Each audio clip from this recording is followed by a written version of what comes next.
Chapter 568. Master, please accept a bow from your disciple. Zhao Xiaodian knelt before Yi Chun with extreme sincerity. His head was banging loudly, and his eyes were filled with fanaticism. Before this, he thought that the powerhouses in this world had power and influence. In order to climb up, he could do anything and sacrifice everything. He could even give his stepmother, who earned money to support his studies, to others to play with. After being captured by Wang Yao, he thought that he had lost one of his hands. However, after the three young men and women easily removed Wang Yao's head, Wang Yao's headless body pressed on him, and blood kept splattering on his face for a few minutes. He was afraid. He was terrified. He did not even dare to scream. His youthful ignorance and arrogance in the past had all disappeared in an instant. It was the first time he realized that human life was so worthless in this world. It was also the first time he knew that humans could be so powerful. Subsequently, he witnessed Yi Chun kill the powerful Huang Yin and Duan Hong with his own eyes. He began to admire Yi Chun. If only he had such power. Who would dare to look down on him? If only he had such power. Money, power, what were they? In the short span of half an hour, his worldview collapsed and was constantly being reconstructed. Therefore, as soon as Yi Chun returned, he knelt before Yi Chun without thinking. He shamelessly wanted to become Yi Chun's disciple. His actions stunned Lin Tai and the rest. Even Yi Chun was no exception. The woman said hurriedly, "Xiaodian, what are you doing? Get up. Get lost." Zhao Xiaodian pushed her away. Subsequently, he lifted his head to look at Yi Chun. His eyes were filled with pleading. "Master, please accept me as your disciple. I'll definitely be filial to you." Lin Tai and Yang Tian subconsciously wanted to drag him away. Yi Chun waved his hand to stop the two of them. He looked down at Zhao Xiaodian, who was kneeling on the ground. "Why do you want to become my disciple?" "Because I want to become stronger," Zhao Xiaodian said without even thinking. "I want to become as strong as you. That way, I'll have the ability to protect my mother and more people." His eyes flickered as he spoke. "This is your mother?" Yi Chun glanced coldly at the young lady next to him. Surprise flashed through his eyes. He had to admit that the patriarch of hell had good taste. This woman was only 25 or 26 years old, and she was wearing a welcoming uniform. Not only was she young and beautiful, her figure was also excellent. Most importantly, she constantly exuded a trace of tranquility and a skilled aura. Being stared at by him, the woman panicked a little. She hurriedly lowered her head and said timidly, "Sir, I'm really sorry. Xiaodian came to your place and caused you trouble.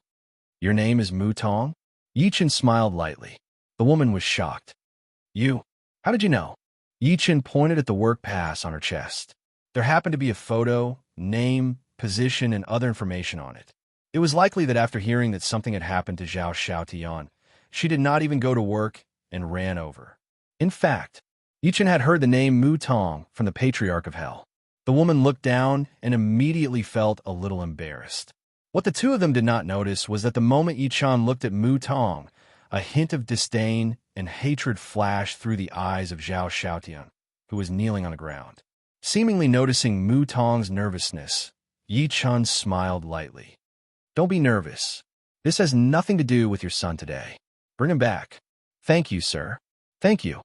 Mu Tong bowed to Yi Chun and extended her hand to pull Zhao Xiaodian up. Unexpectedly, Zhao Xiaodian glared at her fiercely. "Don't pull me. I won't leave until he accepts me as his disciple today." "Brat, aren't you being too courteous by rebelling?" Yang Tian was enraged. However, Zhao Xiaodian raised his head with an arrogant expression. He seemed to have thought of something as he turned around and said coldly to Mu Tong, "Wait for me outside. I'll be right out." Mu Tong looked at him and then at Yi Chun and the rest. After hesitating for a while, she eventually walked out. At that moment, only Yi Chun and the rest were left in the casino. Yi Chun said calmly, "What do you want to say to me?" A strange expression appeared on Zhao Xiaoyan's face. He pointed at Mu Tong outside the door and said, "I know you like her. If you accept me as your disciple, I can give her to you, slap." Before he was done speaking, Yi Chen slapped him. He was furious. Zhao Xiaodian covered his face and suddenly laughed. Stop pretending. You men are all the same, just like that Huang guy from before. Yi Chen wanted to slap him again, but after noticing the arrogance in his eyes, he eventually shook his head. You want me to accept you as my disciple, right? Yes. Zhao Xiaodian nodded repeatedly, thinking that he had agreed.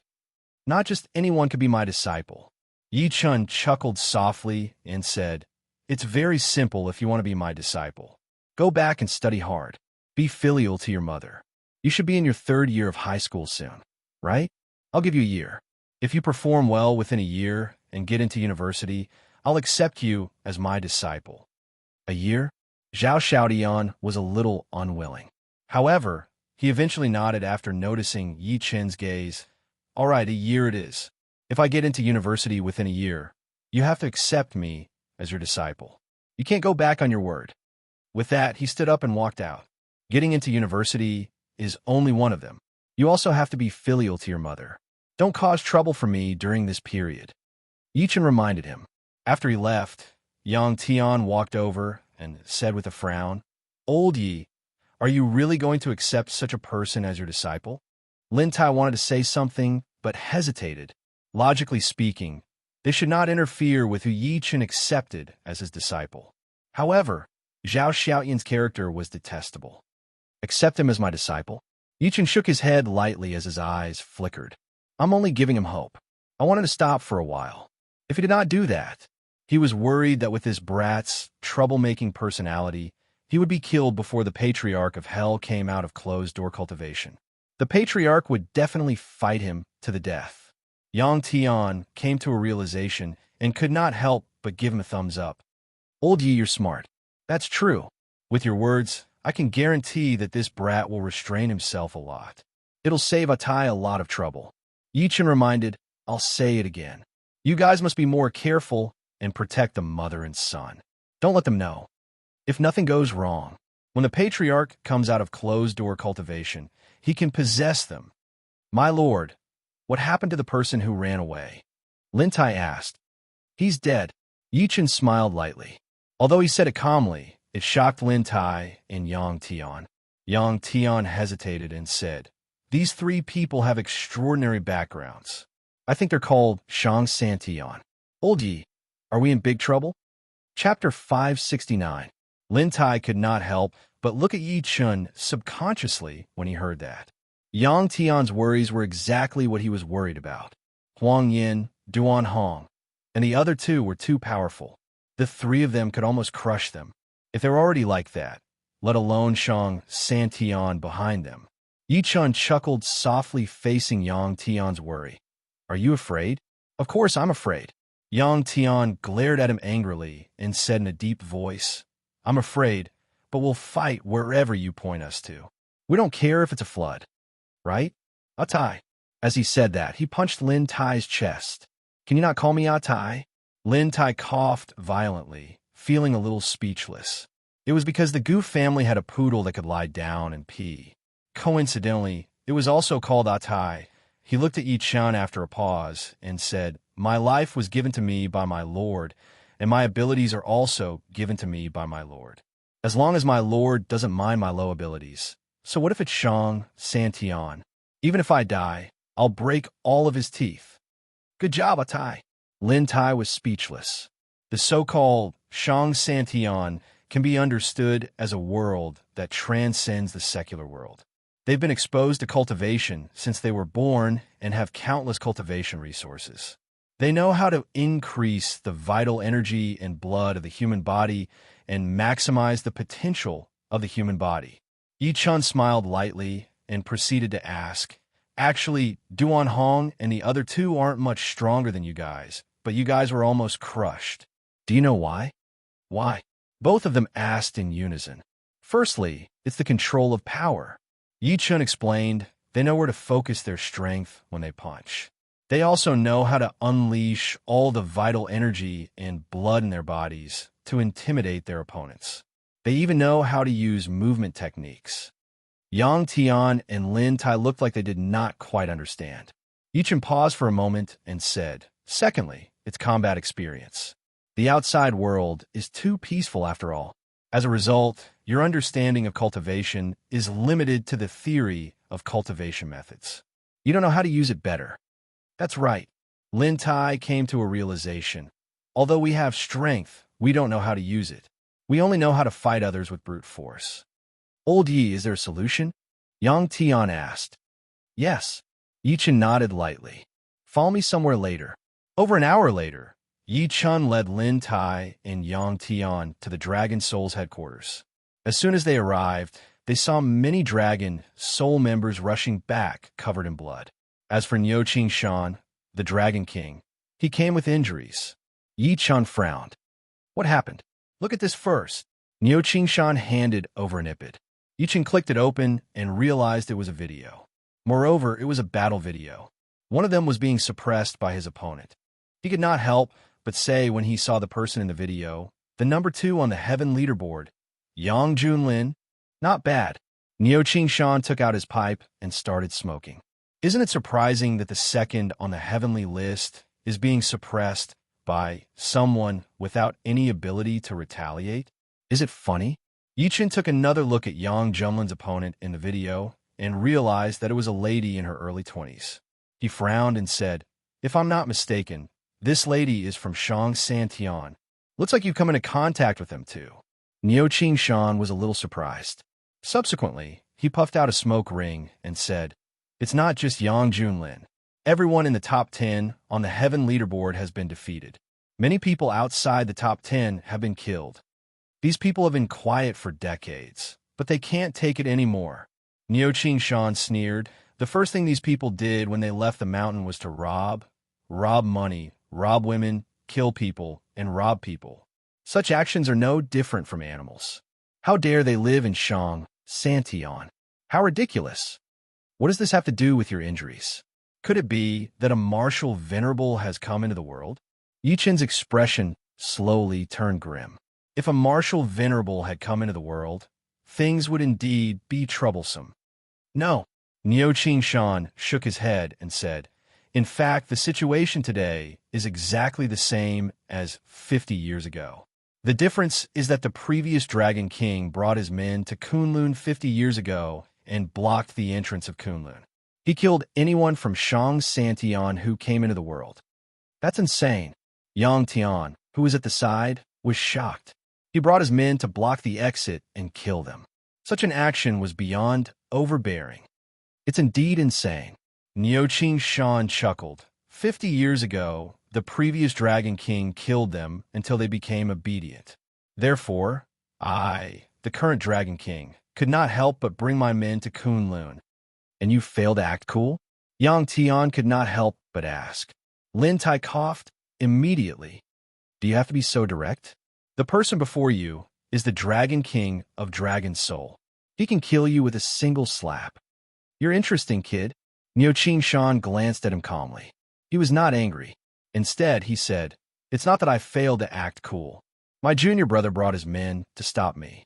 I fought with him, and we both won and lost. The Heavenly Palace and Dragon Soul are known as the 2 pillars of China. They view China's safety as everything. What's ridiculous is that these 2 pillars don't deal with outsiders. Instead, they've been fighting each other for decades. How ridiculous! At this point, his face was filled with mockery and sorrow. This junior brother of mine is determined to be a dog.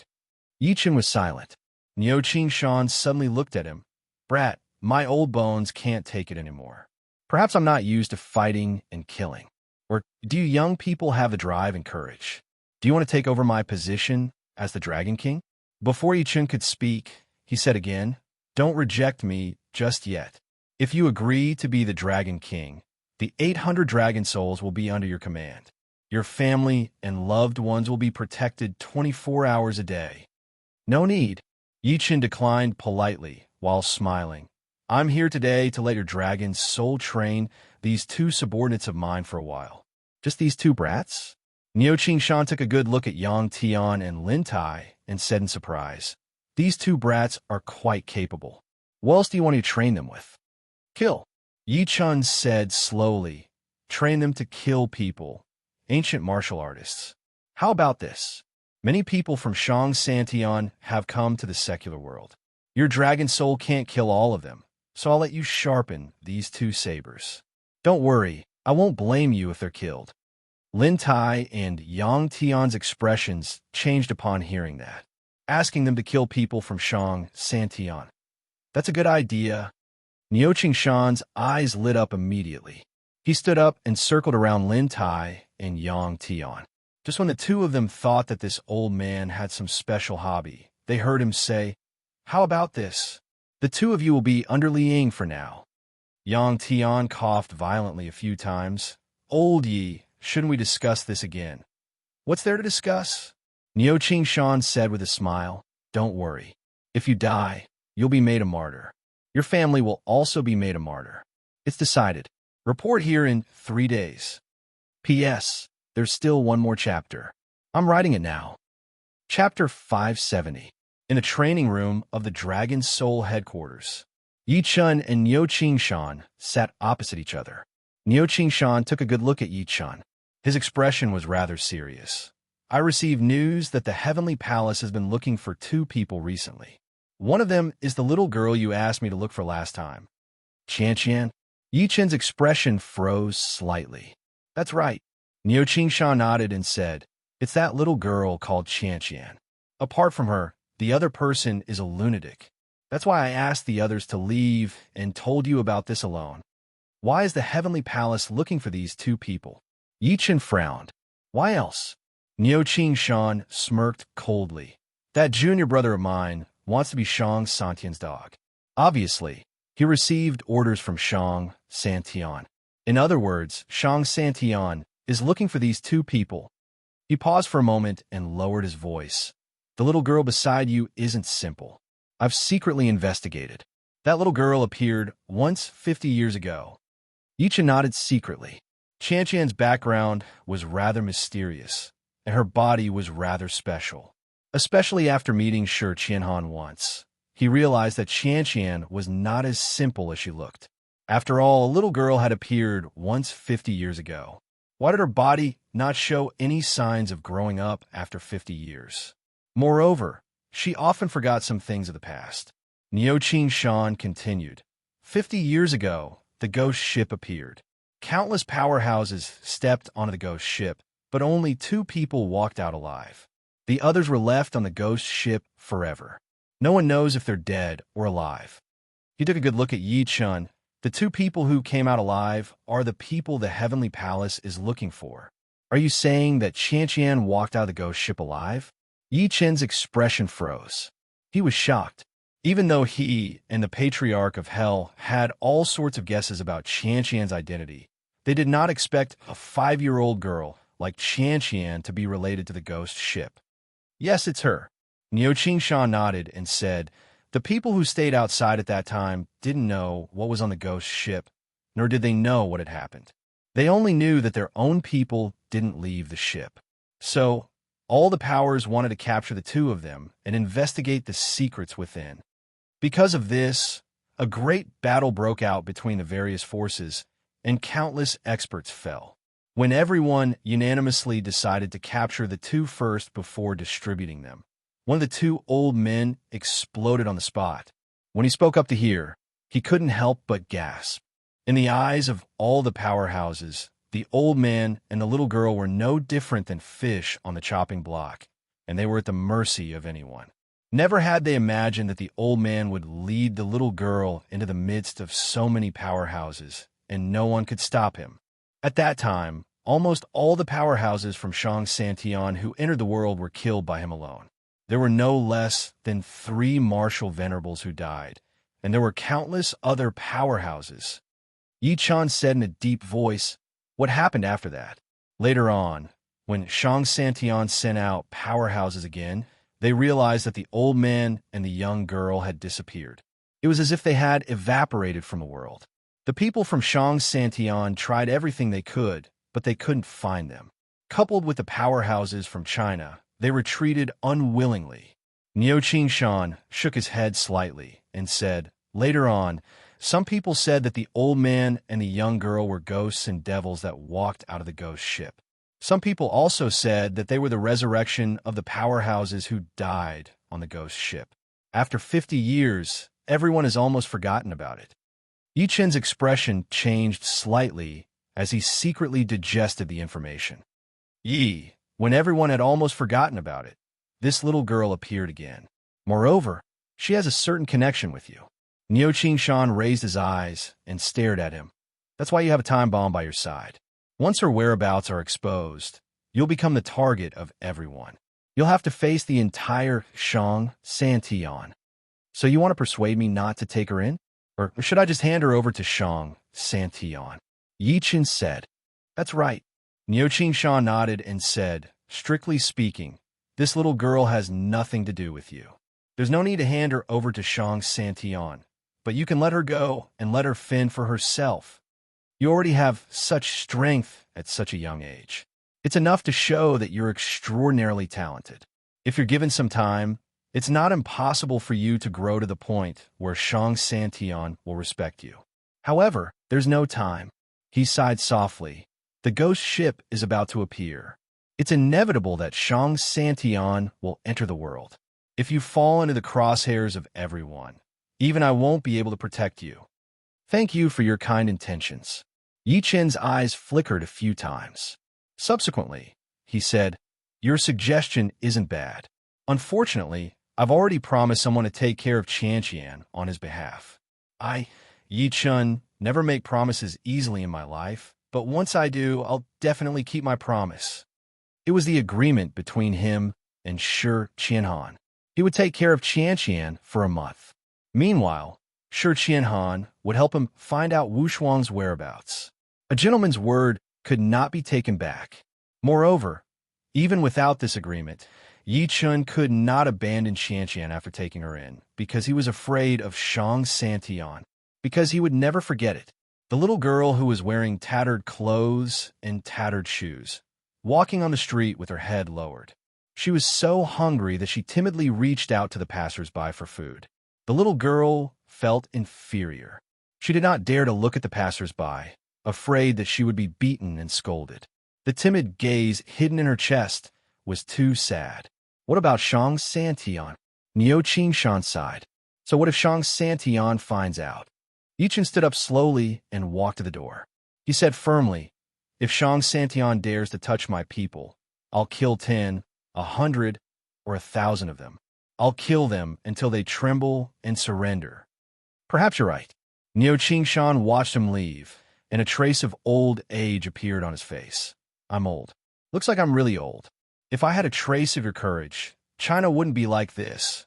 After leaving the Dragon Soul Sect's headquarters, Yi Chen said to Lin Tai and Yang Tian who were following him, I'll give you guys a mission now. No matter what method you use, you must give me a person in the hall. He slowly told them about the old lunatic who had led Qianqian on a killing spree 50 years ago and then disappeared. All right. Lin Tai and Yang Tian nodded in unison. At that moment, Yi Chen's phone rang. He picked it up and realized that it was an overseas number. He frowned and eventually picked it up. Master, is that you?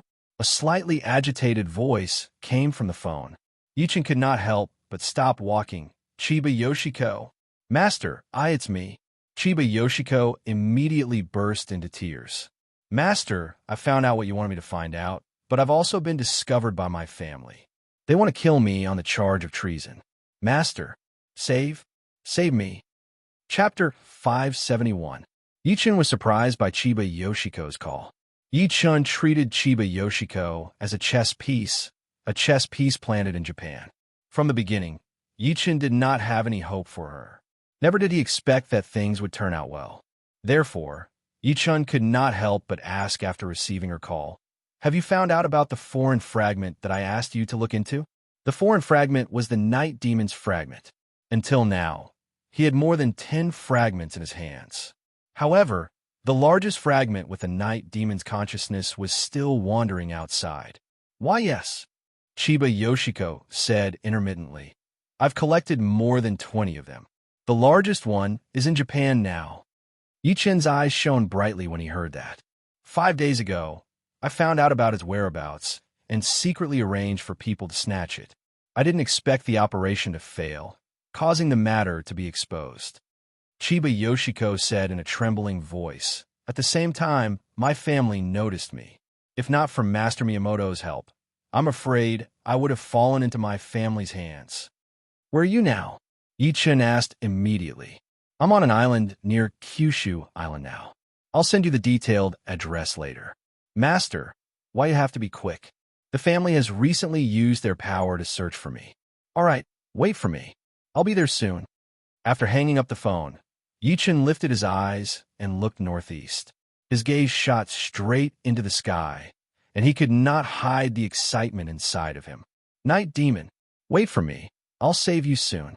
At the same time, one of the two major towns in Japan, which had always been known as the Holy Land of Japanese Buddhism, Ragoino, to outsiders. Ragoino was mysterious because in countless cultures, there would often be many powerful demon masters forming hand seals and chanting mantras. All of these people came from Ragoino.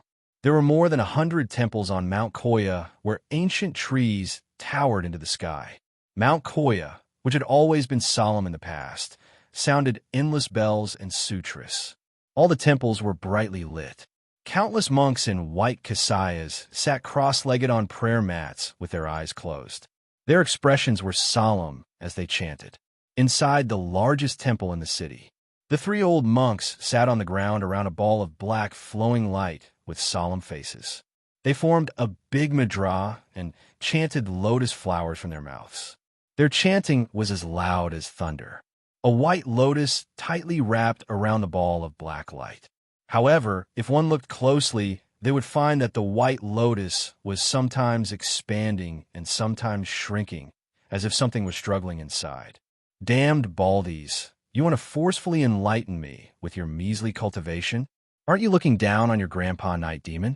Watch how I demolish your broken temple." A muffled sound of thunder came from the white lotus. As this sound fell, the white lotus on the ground exploded. The three old monks coughed out blood on the spot, and their faces were filled with shock. Without waiting for them, a black stream of light shot out from within. The black stream of light transformed into a huge iron ball that rampaged through the entire temple. Countless Buddhist statues shattered upon contact, and countless monks died on the spot. It was as if it would kill any god or Buddha that stood in its way. Right at this moment, a tattered kasaya descended from the sky. It grew in the wind and immediately covered the large iron ball. Subsequently, it landed in the hands of a white-browed old monk. "It's good." The white-browed old monk held a staff in his hand and wore blind shoes. He looked like a glaring Vajra. How can a demon like you do as you please in a peaceful place like Buddhism? "Greetings, Wisdom King. Greetings, Wisdom King." At that moment, countless people were pleasantly surprised. They pressed their palms together at the white-browed old monk with respect. The three old monks immediately stepped forward and bowed. "Wisdom King, this demon is really wild. The three of us gathered the power of the entire temple, but we still couldn't enlighten it. Instead, it killed many people." "I already know." The white-browed old monk shook his head slightly and said, "You guys retreat for now. Set up the Vajra demon subduing formation outside the hall. I'll personally enlighten it." Despite the urgency of the matter, Yi-chan suppressed the urge to head to Japan immediately. After all, it was late at night, and he had to tell his family that he was going out. After hanging up the phone, he contacted the Gu family and got his passport done overnight. He also told Lin Tai and Yang Tian some things to take note of when he was not around before returning home to discuss with Su Yuhan and the rest. His daughter's birthday was in a few days. His and Su Yuhan's original plan was to stay at home quietly and celebrate their daughter's birthday. Although Su Yuhan was a little upset about this, she eventually agreed to it after Yi-chan persuaded her. However, she set a time limit for Yi-chan. He had to be back before his daughter's birthday. Naturally, Yi-chan agreed to that. The next morning, he rejected his family's escort and boarded the cruise to Kyushu with his passport and other relevant documents. His identity became a tourist to Nagasaki, even though it was about to be winter. However, that did not stop the tourists from traveling, especially to Japan. As soon as Yi-chun stepped onto the cruise, he heard countless people sharing their purpose of going to Japan. We're getting married, so we're going to Hokkaido for our honeymoon. I can die in peace if I can tour Hokkaido for a week and see the snowy plains and the lavender fields in Furano. It's almost winter. The cherry blossoms on Mount Fuji must be even more beautiful, right? While Yi-chun was smiling, he realized that there were many cultivators on the cruise. These people were dressed no different from ordinary people. Some of them looked serious, some of them were talking and laughing, and some of them were looking around curiously. He secretly shook his head and found a seat. Before he could get close, two young men in suits blocked his way. "Brat, you're not allowed to pass. My seat is over there." "Excuse me." Yi-chun frowned slightly. The young man in the lead did not move at all. He said expressionlessly, "We've booked our seats at the back. Go and change your ticket." "I'll say it again. Move." The smile on Yi-chun's face gradually disappeared. At that moment, a cold voice was heard. "Luo Tan, Luo Di, step back. Let this gentleman come here." "Yes." The two young men responded and retreated to the side respectfully. Yi-chun looked in the direction of the voice and saw two young men sitting opposite him. One of them had sharp eyebrows, starry eyes, and an extraordinary aura. Meanwhile, the other was extremely handsome and slightly heroic. His crystal-like eyes were extremely lively. People from a cultivation world. Moreover, they were very powerful. Yi-chun immediately sensed the cultivation bay's fluctuations on the two of them. He walked to his seat quietly and sat down. When he looked again, he realized that the first 3 rows and the last 3 rows were filled with people from the cultivation world. Moreover, the two young men seemed to be leading them. P.S. I'm still writing the first chapter. Chapter 572. Not long after Yi-chun sat down, the handsome young man coughed. He purposely suppressed his voice and said, "Sir, it's my first time traveling. I'm sorry that my people have offended you due to the lack of discipline. Let's get to know each other. I'm Luo Yao. I'm a man, and I like women. This is Tang Jianfeng next to me. You can call him Xiaofeng. As for his hobbies, to be determined." He started introducing himself after saying that. The young man with the surname Tang looked helpless at first. Subsequently, he glanced at Yi-chun calmly and closed his eyes again as if he did not care about anything. "Yi-chun," Yi-chun said coldly. His gaze was focused on her throat, and his expression was a little strange. He realized that Luo Yao did not have an Adam's apple. She was obviously a woman disguised as a man. "So it's Brother Yi." Luo Yao did not realize that she had been exposed at all. Instead, she asked passionately, "May I know why you're going to Japan this time, Brother Yi? I see that everyone else has their families with them. Some even have girlfriends. Why are you alone?" Yi-chun smiled without saying anything.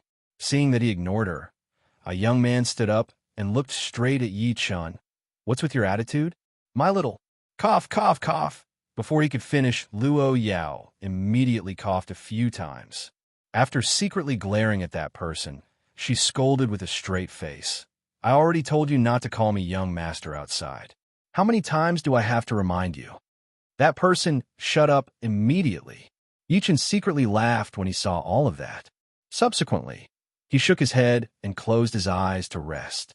Luo Yao wanted to talk to him, but when she saw that he had closed his eyes, she could only look at Tang Jianfeng in boredom. "Hey, Xiaofeng, we're already out. Can you stop pretending to be cool?" "I'm being reserved." Tang Jianfeng opened his eyes helplessly. Yes, you're reserved, but you're also pretending to be." Luo Yao chuckled. "You're all a bunch of boring people. If I had known this would happen, I wouldn't have gone with you guys. Xiao Yuan Jing is still the most fun." Tang Jianfeng was a little unhappy when he heard the name, Xiao Yuan Jing. "Don't mention him in front of me. This person is very shrewd. I don't like him. I admit that he's scheming, but it's usually this kind of person that girls like. Look at you. You've lived for more than 20 years, but you're still single, while Xiao Yuan Jing has countless beauties," Luo Yao said with disdain. The veins on Tang Jianfeng's forehead throbbed. Luo Yao giggled and said, "I heard that Japanese women are good at housekeeping. They're gentle and virtuous. Why don't you find one as your girlfriend?" "I say, Can you stop playing with me? If I really bring a Japanese woman back, my father will beat me to death. All right, I won't tease you anymore. Luo Yao supported her chin with her hand and said, but to be honest, it's much easier to get along with you than with Xiao Yuanjing. The guy is always smiling. He's also smiling when he kills people. It's a little scary. At this point, he frowned. The others aren't any better. They think they're superior and don't follow the rules the moment they come out. These people have forgotten what happened decades ago. That's why they're so fearless. Tang Jianfeng shook his head slightly and said, that's why I'd rather travel abroad than stay with them. Out of sight, out of mind. What a pity. Many innocent people are going to be implicated this time. Luo Yao suddenly sighed and said sympathetically, I heard that in just a week, a few wealthy families have been destroyed and more than 10 powerhouses have died, causing many people to submit. I wonder if the Chinese powerhouses will be able to hold it in. They have to hold it in even if they can't. Even Yang Junlin, who's ranked number 2 on the Heaven leaderboard, was defeated by the Lin family. At the end of the day, the so-called powerhouses in China are still too weak. Tang Jianfeng seemed to feel pity. While the two of them were talking, they did not notice that Yi Chun had already opened his eyes quietly. There was a thoughtful look in his eyes. That might not be the case. Luo Yao seemed to have thought of something and suddenly smiled. Although the number 2 on the Heaven leaderboard has been defeated, isn't there still a number 1 guy? What's his name again? You mean Mad Southern Yi? Tang Jianfeng frowned. Yes, that's him. Luo Yao nodded repeatedly and said, I heard that this person is quite powerful. He has an outstanding record at such a young age. In less than half a year after his debut, he swept through China. He even killed his way into Korea some time ago and suppressed an entire country by himself. At this point, her eyes shone brightly. This person is indeed not bad. Tang Jianfeng nodded slightly and said, he does have some talent to be able to grow to such a level in a place like China. Unfortunately, he can't solve anything by himself. I don't think he's a match for Xiao Yuanjing and the rest. He paused for a moment and said, don't forget that I fought Xiao Yuanjing before. I told him that I could only fight him to a draw. I believe that. Xiao Yuanjing is too shrewd, and he likes to hide himself. No one knows how strong he is. Luo Yao nodded in agreement. Apart from Xiao Yuanjing, there's also Bai Xiaoyu and the rest. Tang Jianfeng's expression froze slightly. These people are too powerful. They've almost suppressed the younger generation. Even some of the older generation pales in comparison to them. I heard that Mad Southern Yi has a grudge against the Bai family. After the Bai family enters the world, Mad Southern Yi's situation will be worrying. Luo Yao shook her head. That's not something we can worry about. Just when Tang Jianfeng was about to say something, he realized that Yi Chun had already opened his eyes and was listening to them. He could not help but say in a deep voice, Brother, there are some things that you shouldn't listen to. Otherwise, it might bring you death. The reason why the two of them were talking openly was because they were surrounded by their own people. As for Yi Chun, he was just an ordinary person. Moreover, he seemed to be asleep earlier, so they did not care much. Now that he realized that Yi Chun seemed to have been listening for a long time, he warned him by instinct. Fatal calamity? Yi Chun smiled lightly. Who can kill me? Who dares to kill me? He had a rough guess about the identities of the two people before him. They were obviously from Shang Santian. He did not take Tang Jianfeng's warning seriously, although he had never fought with the powerhouses of Shang Santian. However, that did not stop him from being confident. So what if Shang Santian was powerful? He was still a human after all, not an immortal. Tang Jianfeng frowned when he saw that Yi Chun ignored his good intentions and said, You're just an ordinary person after all. You don't understand this world at all. Forget it. There's no point in talking to you. That's all I have to say. I hope you can listen to me. Mr. Yi, Xiaofeng is used to being straightforward. He actually doesn't have any ill intentions. Don't take it to heart. Luo Yao came to his rescue. However, what he said is the truth. No matter what you heard, I suggest that you keep it to yourself. Otherwise, the consequences will be unimaginable. All right. Yi Chun smiled and closed his eyes again. Soon, the arrival announcement sounded on the cruise ship. Chapter 573. The cruise ship finally stopped at the port of Nagasaki on Kyushu Island. Nagasaki was quite famous in the world. It was traced back to an atomic bomb that had fallen here in the last century. It had caused a destructive blow within 10 kilometers of Nagasaki. Even after decades, there were still many traces of the explosion. Yi-chun released his divine consciousness after walking out of the cruise ship. He had lived 2 lives, but it was his first time coming to this city. If it wasn't for the Night Devil, it could be said that he would never set foot on this land in his life. However, he only took a few casual glances because his ultimate goal was not Nagasaki, but Fukuoka City, which belonged to the same island as Nagasaki. The 2 places were almost 200 kilometers apart. Chiba Yoshiko had said over the phone that she and Miyamoto Take were hiding on a small island in Fukuoka City. Nagasaki port.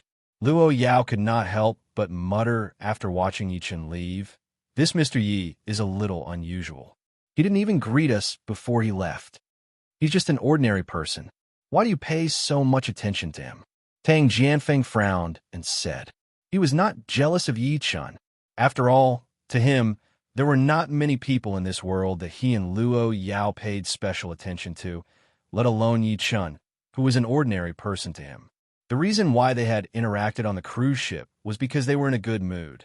Luo Yao said thoughtfully, "Didn't you notice that this Mr. Yi has been calm from beginning to end? He's neither servile nor overbearing. Even when facing my subordinates, he's calm." She added at the end of her sentence, "I've only felt such an aura from my father." Are you saying that this person is also from the cultivation world? Tang Jianfeng's expression froze slightly before he shook his head and said, "That shouldn't be possible. Don't forget that my Tang family's cultivation technique is extremely sensitive to aura. Very few people can hide their cultivation base in front of me. Maybe I'm overthinking it." Luo Yao nodded in agreement.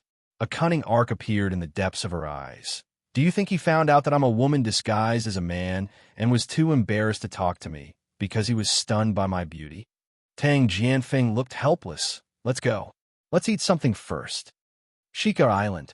This is a small island located in the northwest of Fukuoka City. The island is less than 10 kilometers in area. It is famous for its seafood due to its proximity to the sea. Its main business is tourism and fishing. At this moment, a fishing boat was moving very slowly on the sea. The deafening engine startled countless seagulls, and the black smoke drifting out of the boat rose into the sky like a huge chimney. "Master Miyamoto, why isn't Master here yet? I feel like there are a lot of outsiders on the island recently. I wonder if they are from the family." Chiba Yoshiko, dressed as a fisherman, was sitting on the deck. She stretched out a pair of white and flawless feet and played in the water. She deliberately blackened her face with bamboo charcoal, revealing a faint worried and nervous expression. Even so, it was still difficult to conceal her pretty facial features. Beside her stood an old man in a straw cape. The old man's face was haggard, and his complexion was slightly pale. It was obvious that he had suffered internal injuries.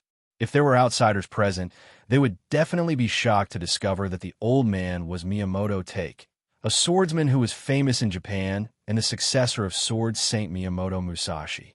He was only half a step away from becoming a sword saint in Japan. "I don't know either." Miyamoto Take sighed faintly in the face of Chiba Yoshiko's worry. An extremely skinny figure could not help but appear in his mind. Back then in Hong Kong, he had been invited by Chiba Yoshiko to cross the ocean to deal with the owner of this figure. At that time, the 5 world powerhouses had joined forces and thought that they could easily kill this person. Unexpectedly, the other party was extremely ferocious. He was like the reincarnation of a god of war and killed the 4 of them. If he and Chiba Yoshiko had not chosen to submit to him at the crucial moment, they would have been beheaded long ago. That figure had given him too much of a shock. Even after returning to Japan for a few months, he still could not erase it. He was so shocked that he did not dare to rebel, even though Yi-chun was not by his side. Instead, he cooperated with Chiba Yoshiko many times to complete the mission that Yi-chun gave her. A few days ago, he had personally led a team to intercept something. He did not expect to encounter an expert that caused the operation to fail. It was even exposed, and Chiba Yoshiko had fallen into the hands of the Chiba family. He was also the one who led Chiba Yoshiko out of the encirclement and hid here after a few turns. Cough, cough, cough. At this point, he could not help but cough violently a few times. His face was flushed. Master Miyamoto, are you all right? Chiba Yoshiko asked anxiously. I'm fine. Miyamoto shook his head slightly. Just as he was about to ask, he accidentally caught a glimpse of more than 10 black shadows rushing over from afar. His expression suddenly changed. Miss Chiba, this is bad. We've been discovered. Chiba Yoshiko followed his gaze, and her pretty face turned pale.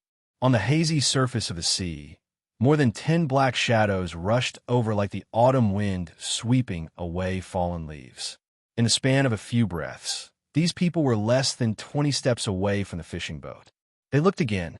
These people were all wearing bamboo hats that covered their faces and bodies tightly. They were silent, and the samurai swords in their hands flickered with a cold gleam, as if they wanted to split the white fog around them. It's ninjas. They're ninjas from my Chiba family. At this moment, Chiba Yoshiko's face was filled with despair. She was born in the Chiba family, so she naturally knew how powerful the ninjas that the Chiba family had secretly nurtured were, especially the dozen or so heaven-class ninjas in front of her. They could kill any martial Dao master. At the next moment, a sinister voice came from afar. My good sister, you really know how to hide. I've spent a lot of effort to find you. As the voice faded, a young man in a black suit slowly walked over from the white fog. The young man's cheekbones were protruding, and he looked extremely ugly. The corner of his lips curled into a cruel arc. Chiba Yoshiko said with a trembling voice, Chiba Misawa, I'm now a traitor of the Chiba family. I'm no longer the heir. Why can't you let me go? Why must you force me? Let you go? Chiba Misawa smirked coldly when he heard that. He touched his ugly face and said, My good sister, I'm afraid you've forgotten, right? Half a year ago, you, the heir of the family, destroyed my face with a whip. How can I not repay you? Chiba Yoshiko was instantly speechless. Half a year ago, she was still the heir of the Chiba family. Her status was noble, and it could be said that she was second to only one person and above tens of thousands of people. She controlled the life and death of countless people, and her cousin, Chiba Misawa, was one of them. The Chiba family had been in business for hundreds of years. There was a clear rule that members of the family were not allowed to take drugs, not even marijuana. However, at that time, Chiba Misawa relied on his relationship as Chiba Yoshiko's cousin to secretly take heroin. He was even suspected of smuggling and drug trafficking. After Chiba Yoshiko investigated, she rewarded him with 80 whips according to the family rules. My good sister, it's useless to say anything now. Come back with me obediently and accept the punishment from the family leader. I advise you not to resist. Chiba Misawa pressed on. Right at that moment, a cold gleam flashed across the sky. Miyamoto stood with his saber in his hand. Miss Chiba, you leave first. I'll cover the rear. Cover the rear? Chiba Misawa smirked coldly. Miyamoto, do you really think that I didn't predict your existence? I've chosen a good opponent for you. P.S. The first chapter is still updated. I'm writing it. Chapter 574. As soon as Chiba Misawa finished speaking, the surface of the sea in the distance was split open by a saber gleam that was over 10 feet long. Countless waves were sent flying, and a black figure stepped on the broken waves and charged out of the white fog. It was a middle-aged man in a black samurai suit. Whoosh! The middle-aged man landed next to Chiba Misawa and looked at Miyamoto, expressionlessly. The samurai sword in his hand automatically returned to its sheath as if it was psychic. Yagyu Ken, in order to deal with us, you even invited someone from the Yagyu family. Chiba Yoshiko and Miyamoto expressions changed at the same time. They turned to look at the middle-aged man with respect. Yagyu Ken, he was from the Yagyu family of Japan. It was an extremely ancient family. Their status in Japan was even more ancient and noble than the Chiba family. This was because the Yagyu family had produced 3 sword saints in the past. Throughout the history of Japan's swordsmanship, there had only been a total of 6 sword saints. The first was Tsukasahara Buchuan. He was a true sword saint who was born during Japan's Warring States period. He created his own tachi and was known to be undefeated. The second was his disciple, Wizumi Shingang. Compared to his master, Wizumi Shingang was even more outstanding. At a young age, he created the serene sect of swordsmanship and was given the title of #1 in the world by the shogunate. The third was Yagyu Munio. He was the first sword saint of the Yagyu family. He had once lost to Wizumi Shingang's disciple, Hida Toyogoro. Hence, he joined Shingang's sect. Not long after, he comprehended the secret of swordless takedown and was given the title of Serene Sect's Inku. Yagyu Munio had extraordinary talent. He comprehended a new swordsmanship sect in the Serene sect. In order to distinguish it from the Serene sect, he called it the Yagyu Serene sect. The fourth was Miyamoto Musashi. Miyamoto Musashi was also born during the Edo period of Japan's Warring States period. At a young age, he created his own Yuan Ming Ryu. Rumor had it that he defeated the Shindang sect's Arima Hideyobushi in his first duel at the age of 13. At the age of 16, he defeated Akiyama, who was known for being tough. At the age of 21, Miyamoto Musashi went to Kyoto and defeated Japan's current swordsman. And the fifth place was Yagyu Jubiai. Compared to the previous few, Yagyu Jubiai could be said to be the strongest swordsman in the history of Japan. He had created the killing god single slash and the snow of the world. Yagyu Jubiai, along with his grandfather Yagyu Shikasai Zong Yin and his father Yagyu Dansho Zongju, were collectively known as the Yagyu Santengu. The sixth was Yagyu Ida. He was the only sword saint in Japan. This person created the sword heart, sword soul, and sword resolve. He was also the only person in Japan who had comprehended the sword heart, sword soul, and sword resolve. There were a total of 6 sword saints in Japan's history, and the Yagyu family had 3 of them. From this, it could be seen that this ancient family's status and foundation in Japan were enough to make countless people look up to them. Therefore, after seeing Yagyu Teikin appear, Chiba Yoshiko and Miyamoto Take's expressions changed greatly. Although Yagyu Teikin was not a sword saint, he was the most outstanding descendant of the Yagyu family. He had also received guidance from the sword saint Yagyu Ida, and was known as the person closest to becoming a sword saint in Japan. Even Miyamoto Take would be overshadowed by him. Miyamoto Take, your ancestor, Miyamoto Musashi, is known as a sword saint. He could be considered to have a long history of learning. I didn't expect you to be willing to be someone else's lackey. Yagyu Teikin stood with his saber in hand and said in disappointment, "Your actions have insulted the dignity of the Japanese swordsmanship.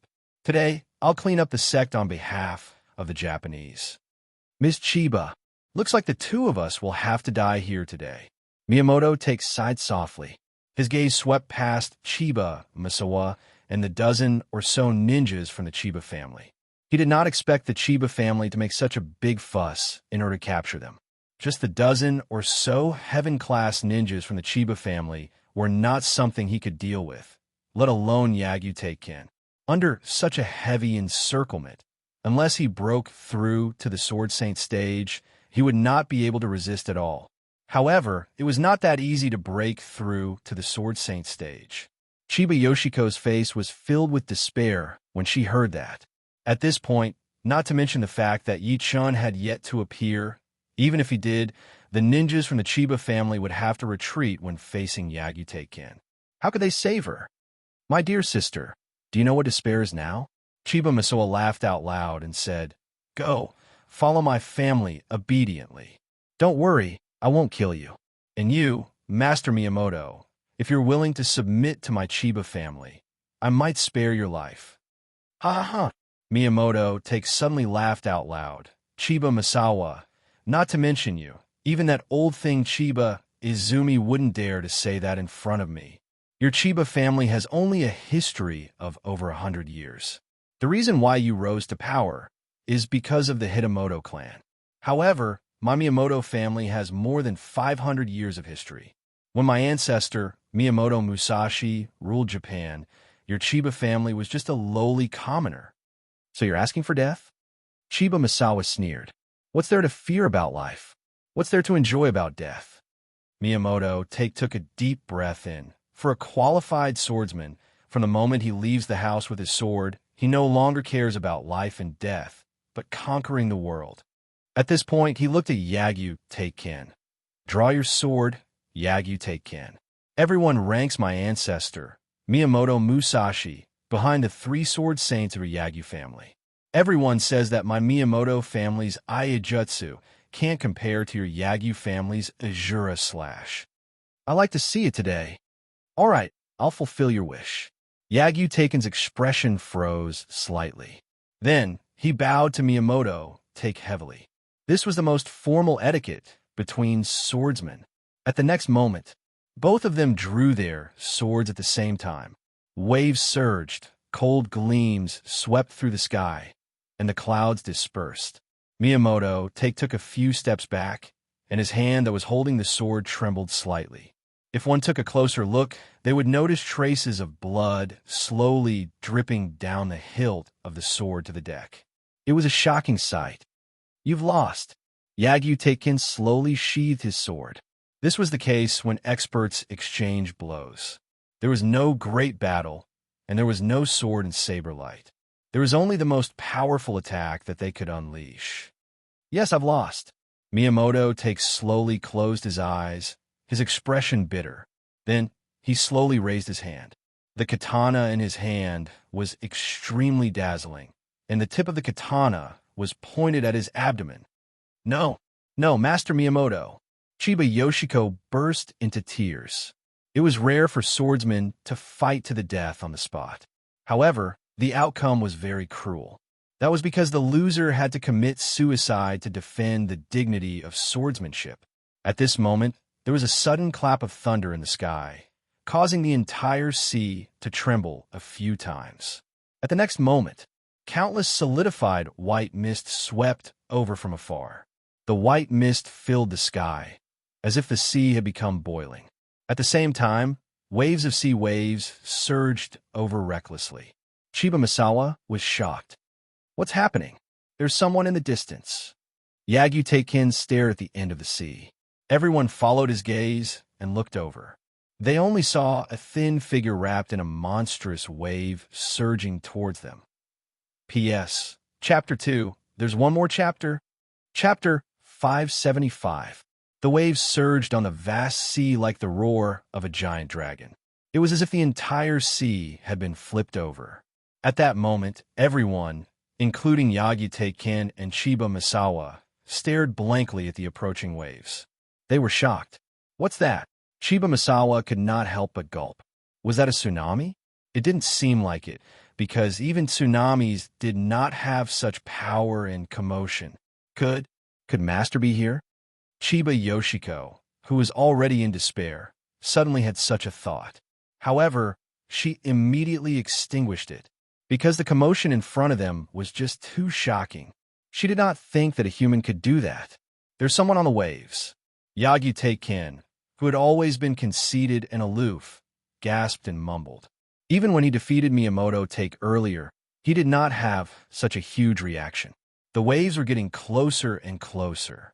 In just a few breaths' time, it was less than 100 meters away from everyone. Only then did everyone see clearly. It was a skinny young man in green clothes. He stood with his hands behind his back and stepped on the huge waves as if he was stepping on a giant dragon.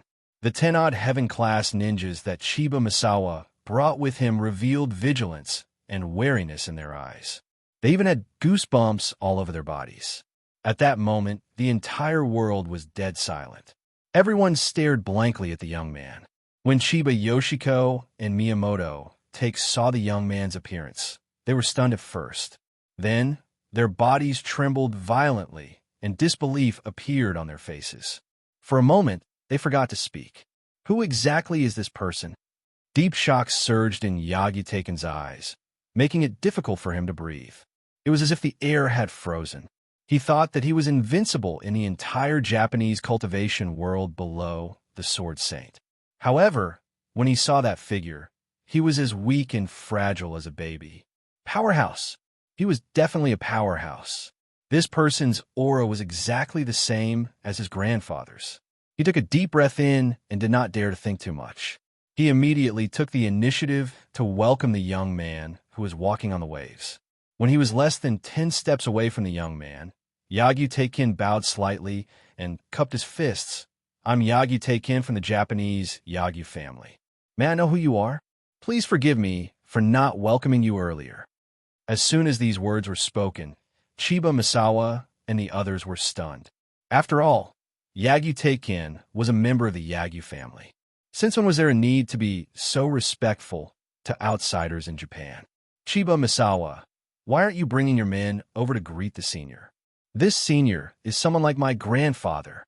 Seeing that they were stunned, Yagyu Teikin immediately shouted, This senior is someone like my grandfather. Hearing those words, the expressions of Chiba Misawa and the others changed in unison, and they didn't dare to hesitate in the slightest. They immediately walked over and bowed to the young man with cupped fists while feeling shocked repeatedly in their hearts. Especially Yagyu Teikin. He looks like an Asian, but I don't know if he's Chinese or someone from Japan.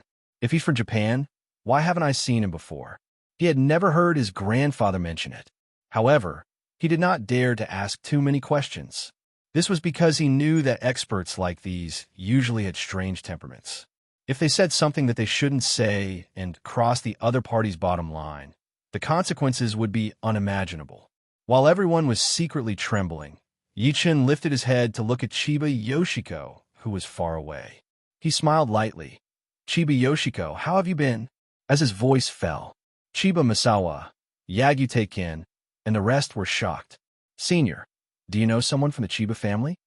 Chiba Misawa mustered his courage and lifted his head to look at Yichin. He asked carefully. At the same time, his heart slowly sank.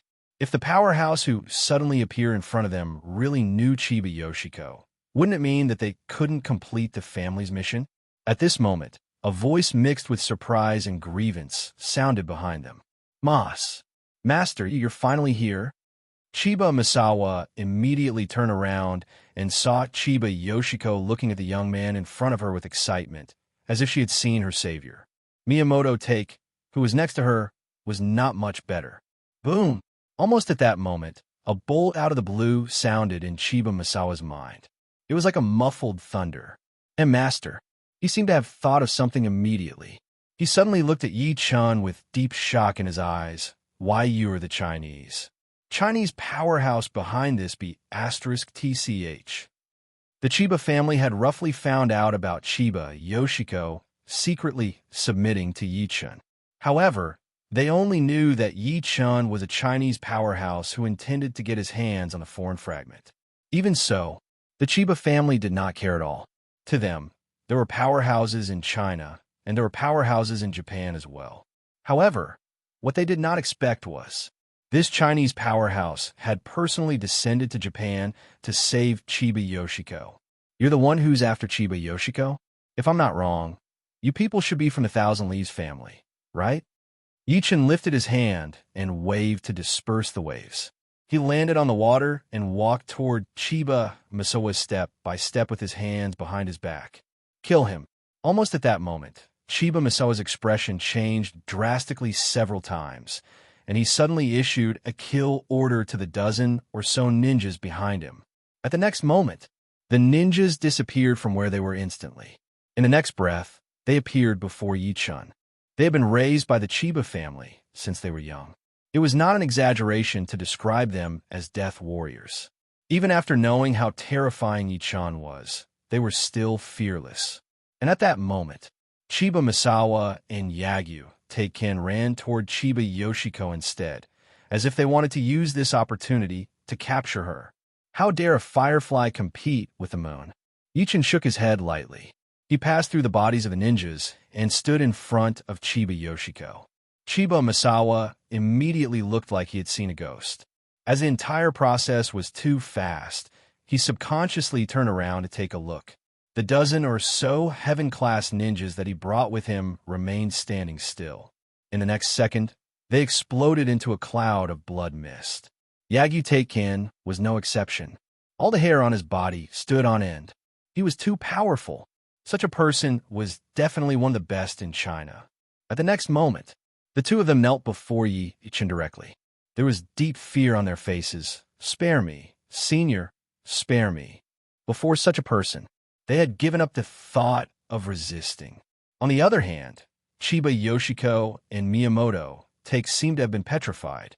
They did not expect the dozen or so heaven-class ninjas from the Chiba family, who could kill any martial Dao master, to be killed in an instant before Yi-chan. They did not even manage to scream. On the other hand, Yagyu Teikin, the genius of the Yagyu family who had defeated Miyamoto with a single strike earlier, knelt on the deck as if he was scared out of his wits. Chapter 576. Chiba Yoshiko greets Master. Chiba Yoshiko finally snapped back to her senses when she saw Chiba Misawa and Yagyu Teikin kneeling on the ground, trembling. The two of them knelt before Yi-chan immediately. Miyamoto knelt on the ground as well. Miyamoto greets Master. If one took a closer look, they would realize that their eyes were filled with shock and fanaticism. It was fanaticism toward Yi-chan, especially Chiba Yoshiko. She thought that she was dead for sure earlier. Never had she thought that Yi-chan would come on the waves and kill more than 10 heaven-class ninjas from the Chiba family in the blink of an eye. Subsequently, he scared Chiba Misawa and Yagyu Teikin out of their wits. Yi-chan smiled lightly. What should we do with these two? As soon as he said that, Chiba Misawa, who was kneeling on the ground, could not help but look at Chiba Yoshiko. He begged, "Sister, my good sister, can you let me go? I'm only following orders. As long as you don't kill me, I'm willing to be your dog. I'm willing. Master, Chiba Misawa must die." However, Chiba Yoshiko's face was cold, and her eyes revealed endless killing intent and hatred. "Chiba Yoshiko, you be *tch. Chiba Misawa's body trembled, and he immediately cursed viciously. "The family won't let you off. You will bang." Before he could finish his words, his entire body was split into two halves by a single palm strike. "Shut up." Yi-chan retracted his hand slowly and looked at Yagyu Teikin coldly again. "What should we do with this one?" This move of his caused everyone to be shocked. Decisive, overbearing, indifferent to life and death. Those words appeared in their minds almost at the same time, causing Yi-chan's image to rise to an unimaginable level in their hearts. Yagyu Teikin felt a chill inside when he sensed Yi-chan's cold gaze. He wanted to speak by instinct, but he heard Chiba Yoshiko say, "Master, Yagyu Teikin is from the Yagyu family. You can't kill him." "Oh, why?" Yi-chan raised his brows. Chiba Yoshiko took a deep breath in and said slowly, "The Yagyu family is a wealthy family in Japan. They have an ancient history. If you kill him, you'll offend the entire Yagyu family." "Not bad." Miyamoto nodded in agreement. "Master, you might not know this, but the Yagyu family has produced 3 sword saints. The current sword saint, Yagyu Ida, is the only sword saint in Japan. This person has a supreme status in Japan. It wouldn't be an exaggeration to describe him as the leader of the pugilistic world in the Central Plains. To them, although Yi-chan was powerful, how could he fight a wealthy family like the Yagyu family in Japan? Not to mention sword saint Yagyu Ida, who had hidden his sword for 50 years. Is that so? Yi-chan lifted his head and looked at Yagyu Teikin. Meeting his gaze, Yagyu Teikin subconsciously nodded and said, "That's right. Senior, my ancestor is Sword Saint Yagyu Ida. Once you kill me, not only will you have to bear the wrath of my Yagyu family, but it will also cause my ancestor to take action." Bang! A smear of scarlet blood splattered on Chiba Yoshiko's face. When she looked again, Yagyu Teikin, who was kneeling on the ground, was split into 2, just like Chiba Misawa. It was a ghastly sight. At that moment, Chiba Yoshiko and Miyamoto were stunned. Never had they thought that Yi-chan would dare to kill Yagyu Teikin after knowing his background. Yi-chan shook his head calmly and said, "So be it. When have I, Yi Chun ever been threatened by anyone in my life. If it was China, he might not have killed so wantonly. However, this was Japan. At that moment, two black streams of light suddenly emerged from Chiba Misawa and Yagitaken's split corpses. The black streams of light shot towards the sky at high speed. Master, this is bad. The god in their bodies has gone back to inform us. Chiba Yoshiko and Miyamoto takes expressions changed when they saw that. Yichin frowned, God, as if sensing his confusion.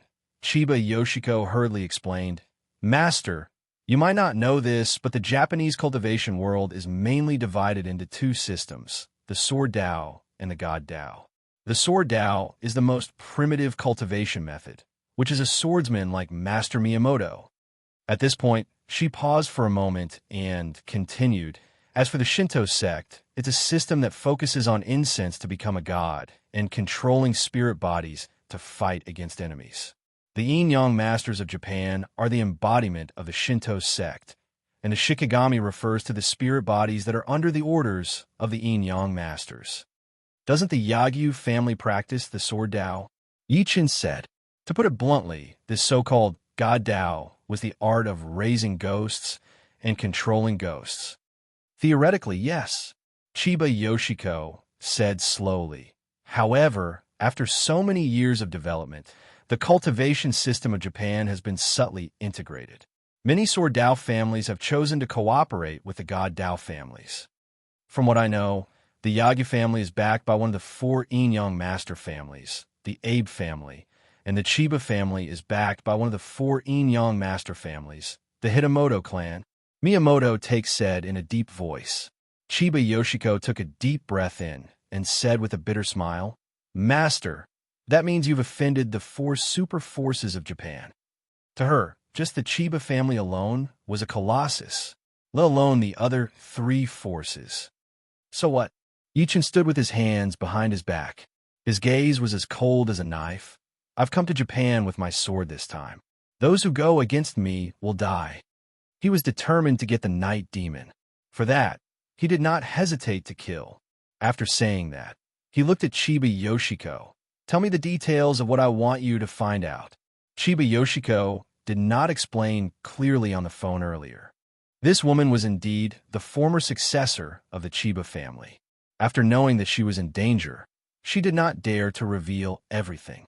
She was worried that Yi-chan would not care about her life after finding out. Chiba Yoshiko did not dare to hesitate and immediately told him what she knew. It turned out that ever since she returned to Japan from Hong Kong that day, she had secretly used the power in her hands to inquire about the whereabouts of the other foreign fragments. After more than a month, she found out that the remaining foreign fragments had all fallen into the hands of the four yin-yang master clans. In particular, the largest fragment was held by the four yin-yang master clans. The four forces used all sorts of methods to study the foreign fragments, but they did not make any progress. In the end, they decided to move it. After Chiba Yoshiko received news, she sent people to intercept and snatch it. Unexpectedly, the four forces sent powerhouses to escort them, causing the plan to fail. Only Miyamoto managed to escape. Chiba Yoshiko's plan was exposed, and she was hunted down by the Chiba family. Yi-chan frowned slightly after hearing that. Are you saying that the remaining foreign fragments are in the hands of the four yin-yang master clans? They were indeed in their hands before, but I don't know where they were moved to. What I'm sure of is that the four yin-yang master clans and my Chiba family definitely know where they are. Chiba Yoshiko said immediately. Yi-chan shook his head. Let's go. Chiba Yoshiko could not react for a moment. Master, where are we going? Of course, accompany me to your Chiba family. Chapter 577. Although Yi-chin's words were very calm, Yi-chin's heart was filled with fear. However, Chiba Yoshiko sensed a cold, killing intent from him. It was this killing intent that made her not dare to disrespect Yi-chan at all. Even after Yi-chan offended the four super forces of Japan at the same time, she did not dare to resist, although she was afraid. She knew that from the moment she was hunted by the Chiba family, the entire Japan could no longer tolerate her. She and Yi-chan were equivalent to grasshoppers on a rope. After Yi-chun performed a fireball tactic to burn Chiba Masawa and Yagyu Teiken's bodies, he rushed to the Chiba residence in downtown Fukuoka under Chiba Yoshiko's lead. Almost at the moment they set off in a mansion hundreds of miles away in Tokyo, there was a room that looked like an altar. It was filled with all kinds of sandalwood plaques, and all kinds of names were written on them. At that moment, a wooden sign with the words Yagyu Teiken written on it suddenly exploded at the center of the altar. Plop! This sudden scene scared the old man on duty so much that he collapsed to the ground on the spot. Then, the old man got up and hurriedly ran out of the house. Not good. Not good. Young Master Wu Jian is dead. At the same time, in the Chiba family, in a spacious room, the aroma of wine filled the air. All the upper echelons of the Chiba family took off their shoes and knelt in front of the table. They looked respectfully at a middle-aged man in hunting clothes and a black hat. The middle-aged man had a mustache, and there was a cinnabar between his eyebrows. He closed his eyes to rest, as if he was asleep. His eyebrows exuded a power that made one's heart palpitate. Many people would occasionally look at him with respect because he was Hitamoto Jiro, the disciple of the Hitamoto clan, one of the 4 great Yin-Yang master clans. At the same time, he was also a high-level Yin-Yang master. Below Hitamoto Jiro sat a white-haired old man in a plain kimono. The old man looked to be in his 80s. His skin was dark yellow, and his face was covered in wrinkles. He looked like an old man with 1 foot in the grave. However, the entire Chiba family trembled in front of him because the old man was the true soul of the Chiba family, Chiba Izumi. At that moment, Hitamoto Jiro, who was sitting at the head of the table, opened his eyes and slowly looked at Chiba Izumi. Patriarch Chiba, it's been an hour since Chiba Masawa sent the news, right? Is there still no results? My time is limited. I don't have the time to waste here with you. Chiba Izumi's expression froze, and he immediately said, Sir Jiro, please wait patiently. Perhaps Masawa is already on his way back. I'll order someone to contact him now. After saying that, he gave the people around him a look. The other party nodded slightly. Just as he was about to take out his phone to contact someone, the door of the room was suddenly knocked open by a strange gust of wind. Then, a black shadow shot into Hitamoto Jiro's hand. There's no need to contact him. Hitamoto Jiro's expression changed. He suddenly stood up and said, The god I left on Chiba Masawa told me that he's dead. As soon as he said that, everyone in the room was shocked. Masawa is dead. Chiba Izumi was slightly stunned. Then, he said in disbelief, That's impossible. Before Masawa left, he took away more than 10 heaven-class ninjas that the Chiba family had nurtured for decades. He even had Yagyu Teiken's help. Who else can kill him? The rest of the Chiba family members were shocked as well. The Chiba family had been keeping a low profile and growing stronger all these years. Among them, the 18 heaven-class ninjas were the most feared by outsiders. These people had undergone devilish training since they were young, and they were extremely proficient in assassination, poisoning, and other professional skills. Even a martial Dao master would have to retreat when the 18 of them worked together. How could they fail? Furthermore, they had the help of the most outstanding genius of the Yagyu family, Yagyu Teiken. One had to know that Yagyu Teiken was the person closest to the Sword Saint stage. Meanwhile, Chiba Yoshiko only had Miyamoto Take's help. A mere Miyamoto Take could not do that at all. That's the truth. For the first time, anger appeared on Hitamoto Jiro's calm expression. The god told me that not only is Chiba Masawa dead, even Yagyu Teiken is dead. Furthermore, he died in the hands of a Chinese young man. As soon as he finished speaking, the entire room was in an uproar. Chiba Masawa was not the only one dead. Even Yagyu Teiken was dead. Moreover, he died in the hands of a Chinese young man. How is that possible? Even Chiba Izumi, who was over 70 years old, could not help but say angrily, Who exactly is this person? How dare he offend both the Chiba family and the Yagyu family at the same time? That's your business. Hitamoto Jiro smirked coldly. To prevent the 4 Yin-Yang master families' plan from being leaked, Chiba Yoshiko and that Chinese powerhouse must die. Otherwise, everyone in the Chiba family will commit suicide and hand over their souls to Lord Soul Eater. Hearing the words Lord Soul Eater, Chiba Izumi's body trembled violently. He hurriedly stood up and said, "Don't worry, Sir Jiro. Even if the Chiba family has to fight to the last man, we will complete the mission." Just as he finished speaking, a member of the Chiba family stumbled in his wooden clogs and fell to the ground with a thud. He stammered, "Master, Miss Chiba brought her people to fight back." "What? How dare you?" All the members of the Chiba family in the room stood up with anger on their faces.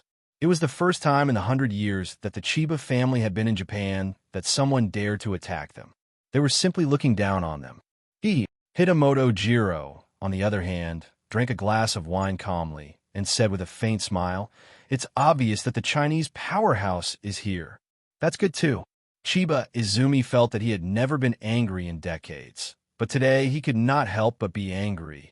"I wanted to look for him, but he came to me instead," he shouted. "Where are the 4 ghosts of Japan?"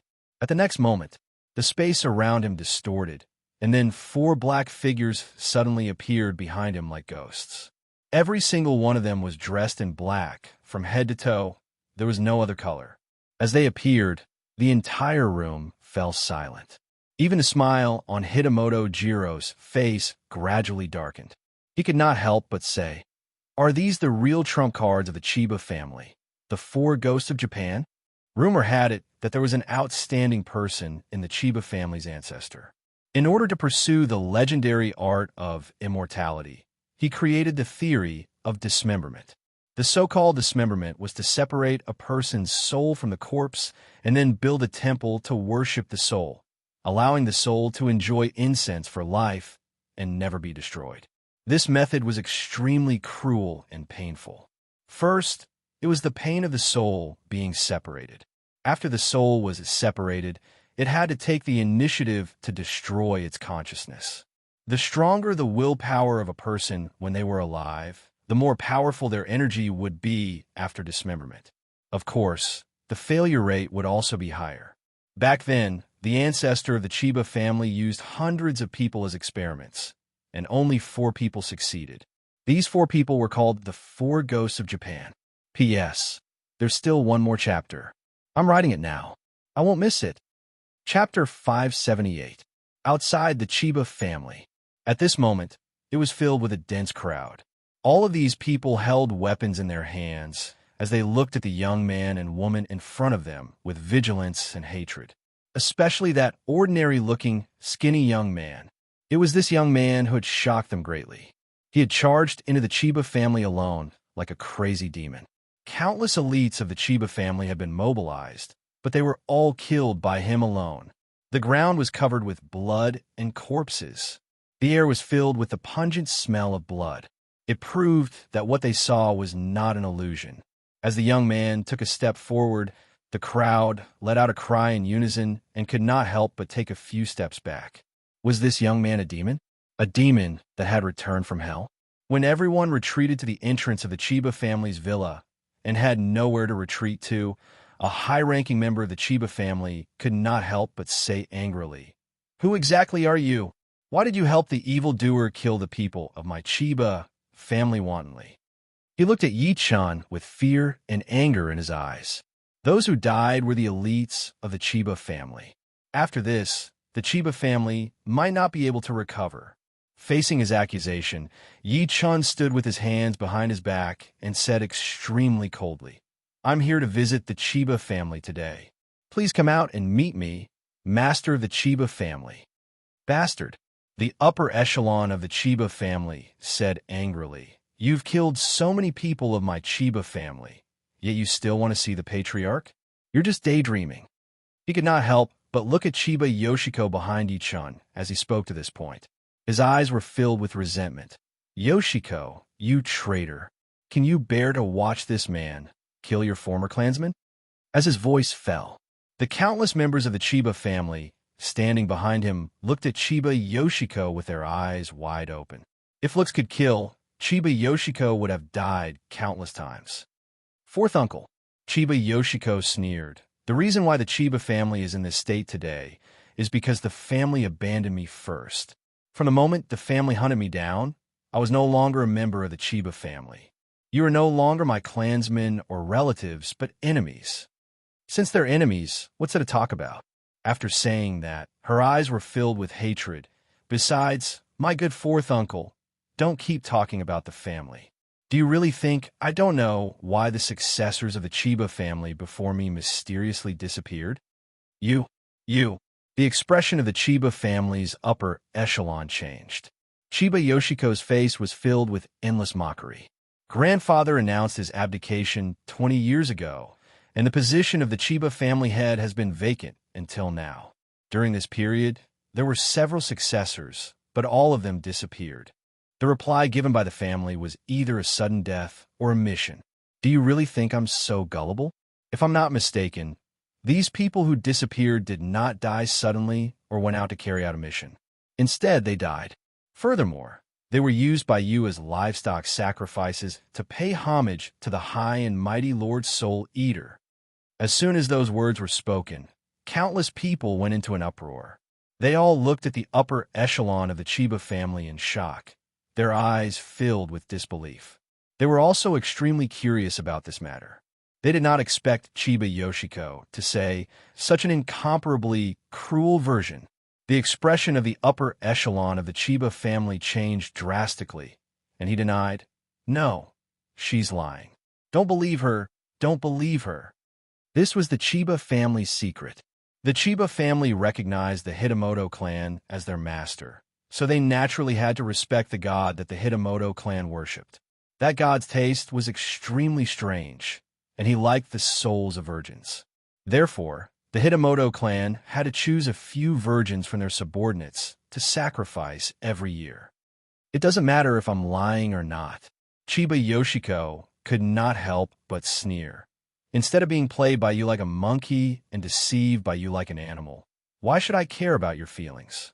Now that I'm following Master, at least Master treats me like a human. Yoshiko, you actually have the face to come back. Right at this moment, an extremely gloomy voice came from behind everyone. The crowd immediately dispersed to the sides, making a wide path.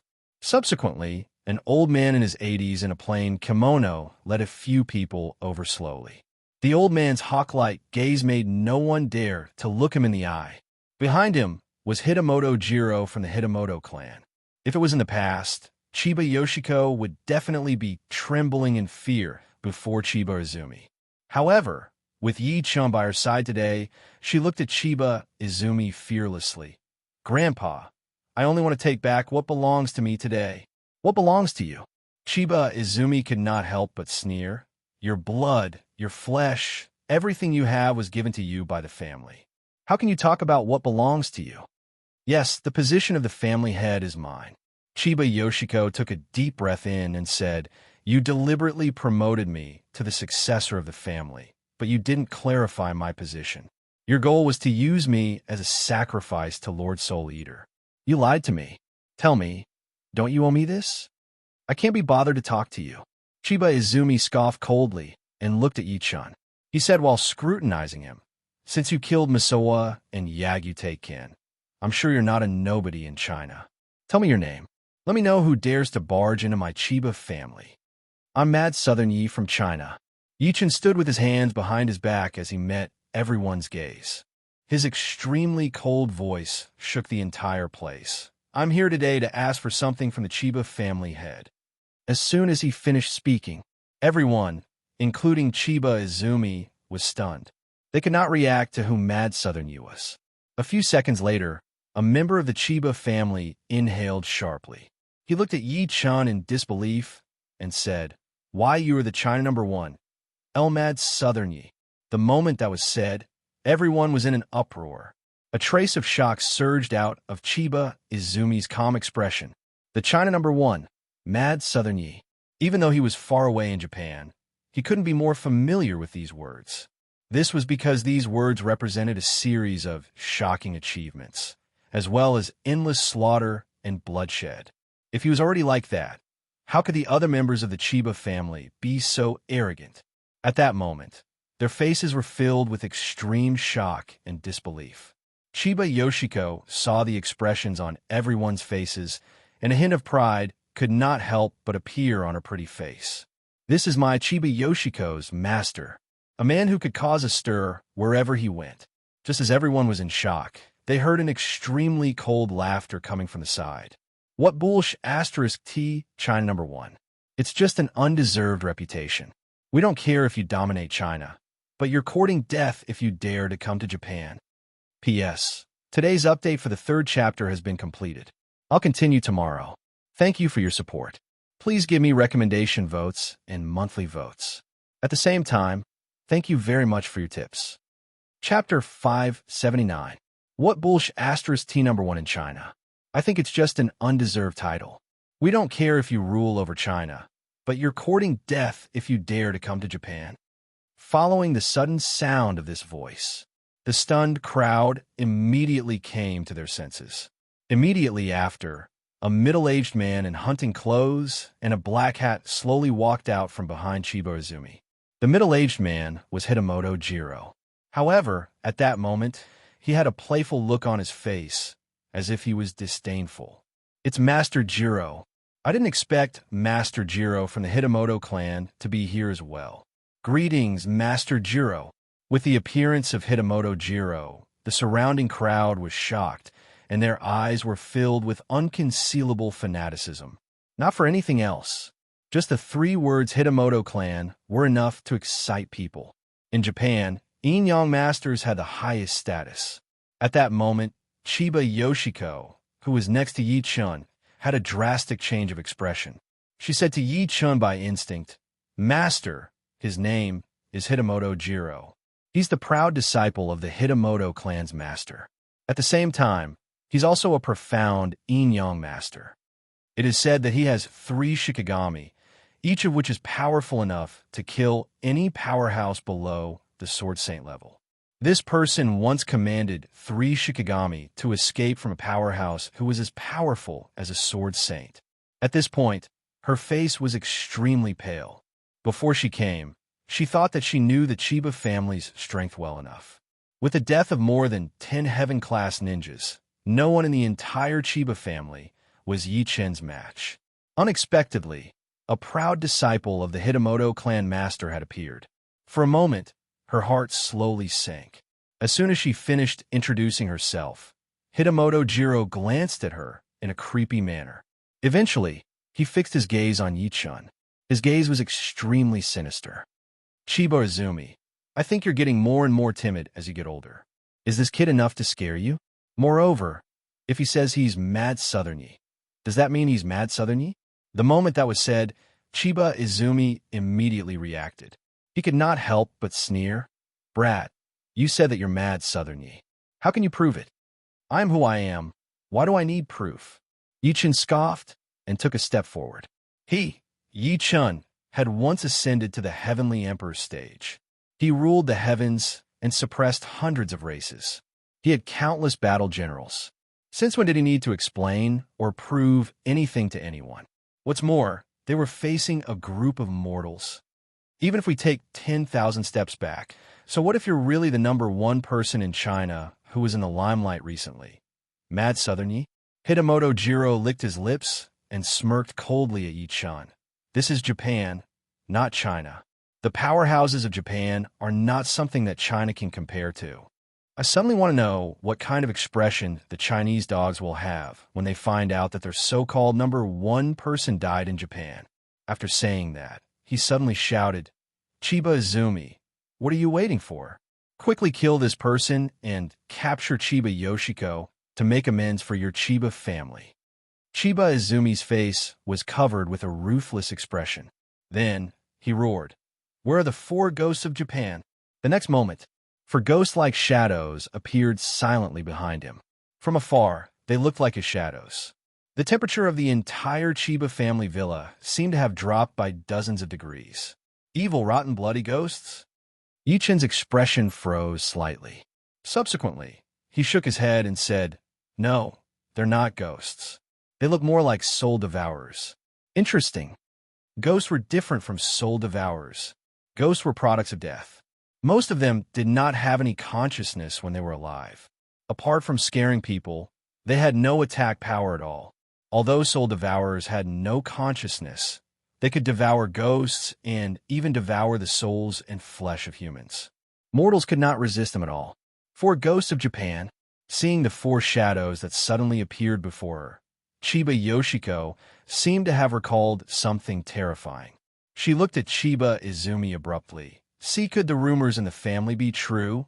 She had accidentally learned from an old man in the Chiba family that apart from being able to mobilize all the elites of the Chiba family, the family heads also possessed a mysterious force.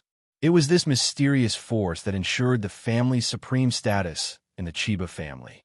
This mysterious force was the Four Ghosts of Japan. These four people only obeyed the orders of the family head and were extremely mysterious. She was not the only one. The other members of the Chiba family were also shocked. Clearly, they did not expect the family to have such a hidden force. Yoshiko, I told you that you don't understand the family. Chiba Izumi smirked coldly when he met Chiba Yoshiko's gaze. It's too late for you to regret it now. Wait to be punished by the family. Chiba Yoshiko's body trembled violently when she heard that, and she almost lost her balance. Brat, I don't care if you're mad Southern Yi or not, but you've killed so many people from my family today. You must die. Chiba Izumi glared at Yi-chan fiercely and ordered, For Ghosts of Japan, kill him. His soul belongs to you. Whoosh, four black shadows turned into a black screen and charged at Yi-chan like dark clouds that covered the sky. Black energy rumbled and surged, and a murderous aura was oppressive. A black cat happened to pass by and was swept by the black screen. In the next second, a corpse appeared on the ground. Countless people shuddered subconsciously, and their faces were filled with shock. They felt like they had fallen into an ice cellar. It was cold, bone-piercing, and their scalps were numb. You want to kill me with just four soul devourers? Yi-chan scoffed coldly. He lifted his hand and swept Chiba Yoshiko, who was next to him, far away. Subsequently, he grabbed at the air around him, and a saber gleam that was about 3 meters long condensed in his palm. Break! He slashed at the black energy that was rapidly approaching him. The saber gleam instantly doubled in size.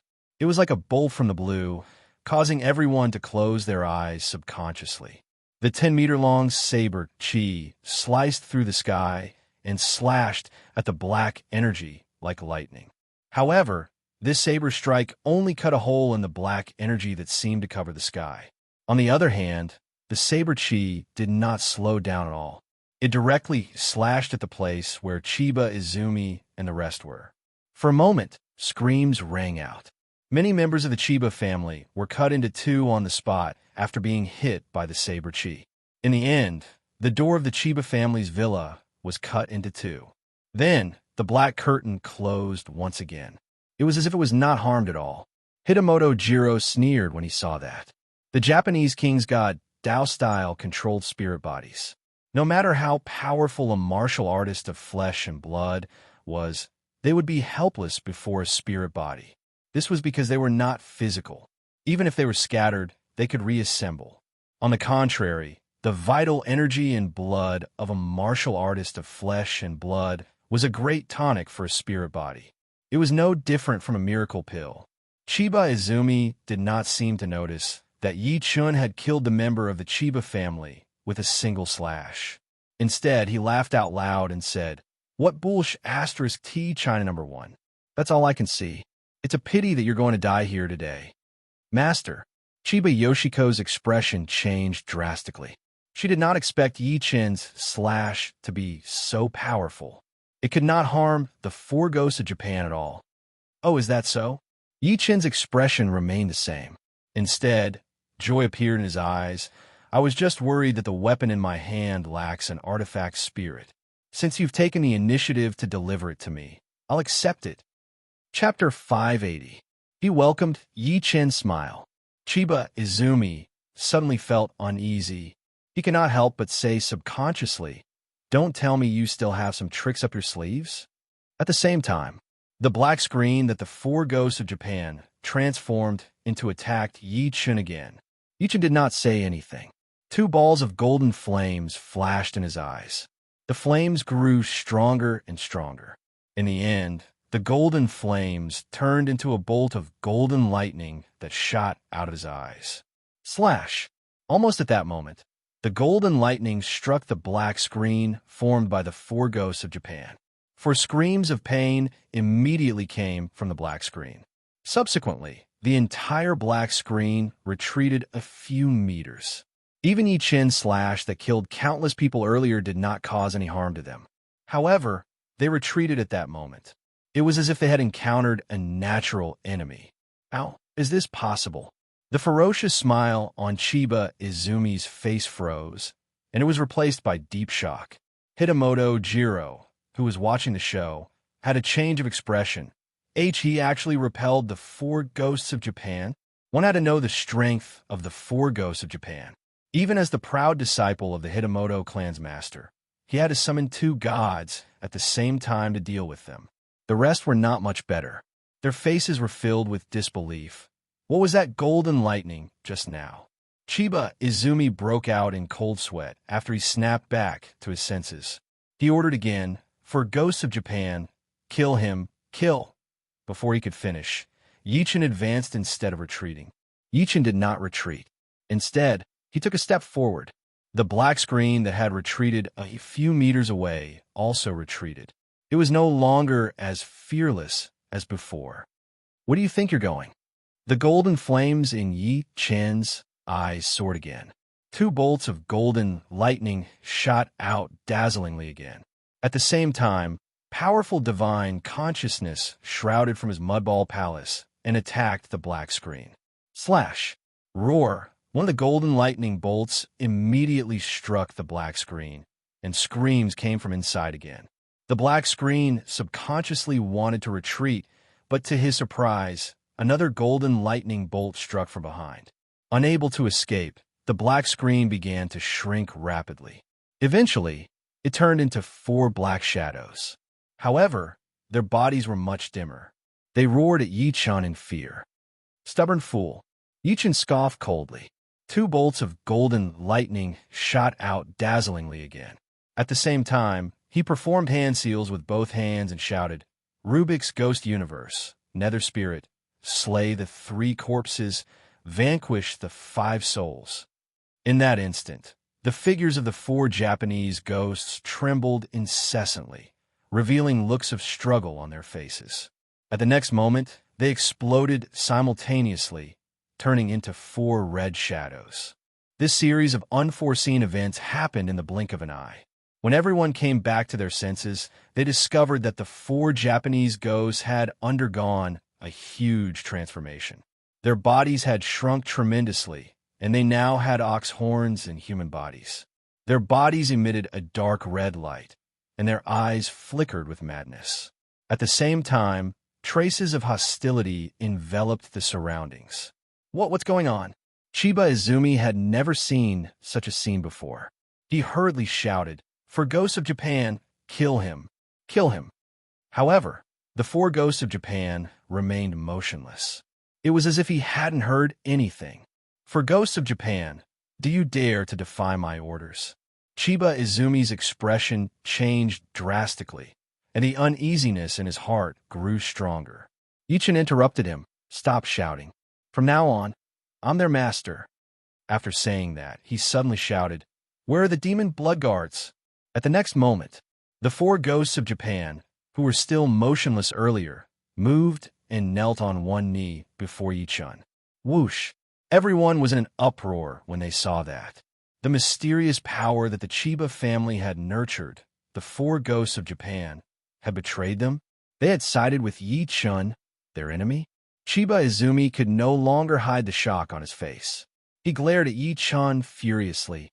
Brat, what did you do to them? Ever since the four ghosts of Japan were born, such a situation had never happened. On the other hand, Hitamoto Jiro's expression gradually turned grim. His gaze was extremely serious. Even he realized that something was wrong. Yi-chan smiled coldly when he met everyone's gaze. They're no longer called the four ghosts of Japan, but the demon blood guards. I want to thank you for giving me this great gift.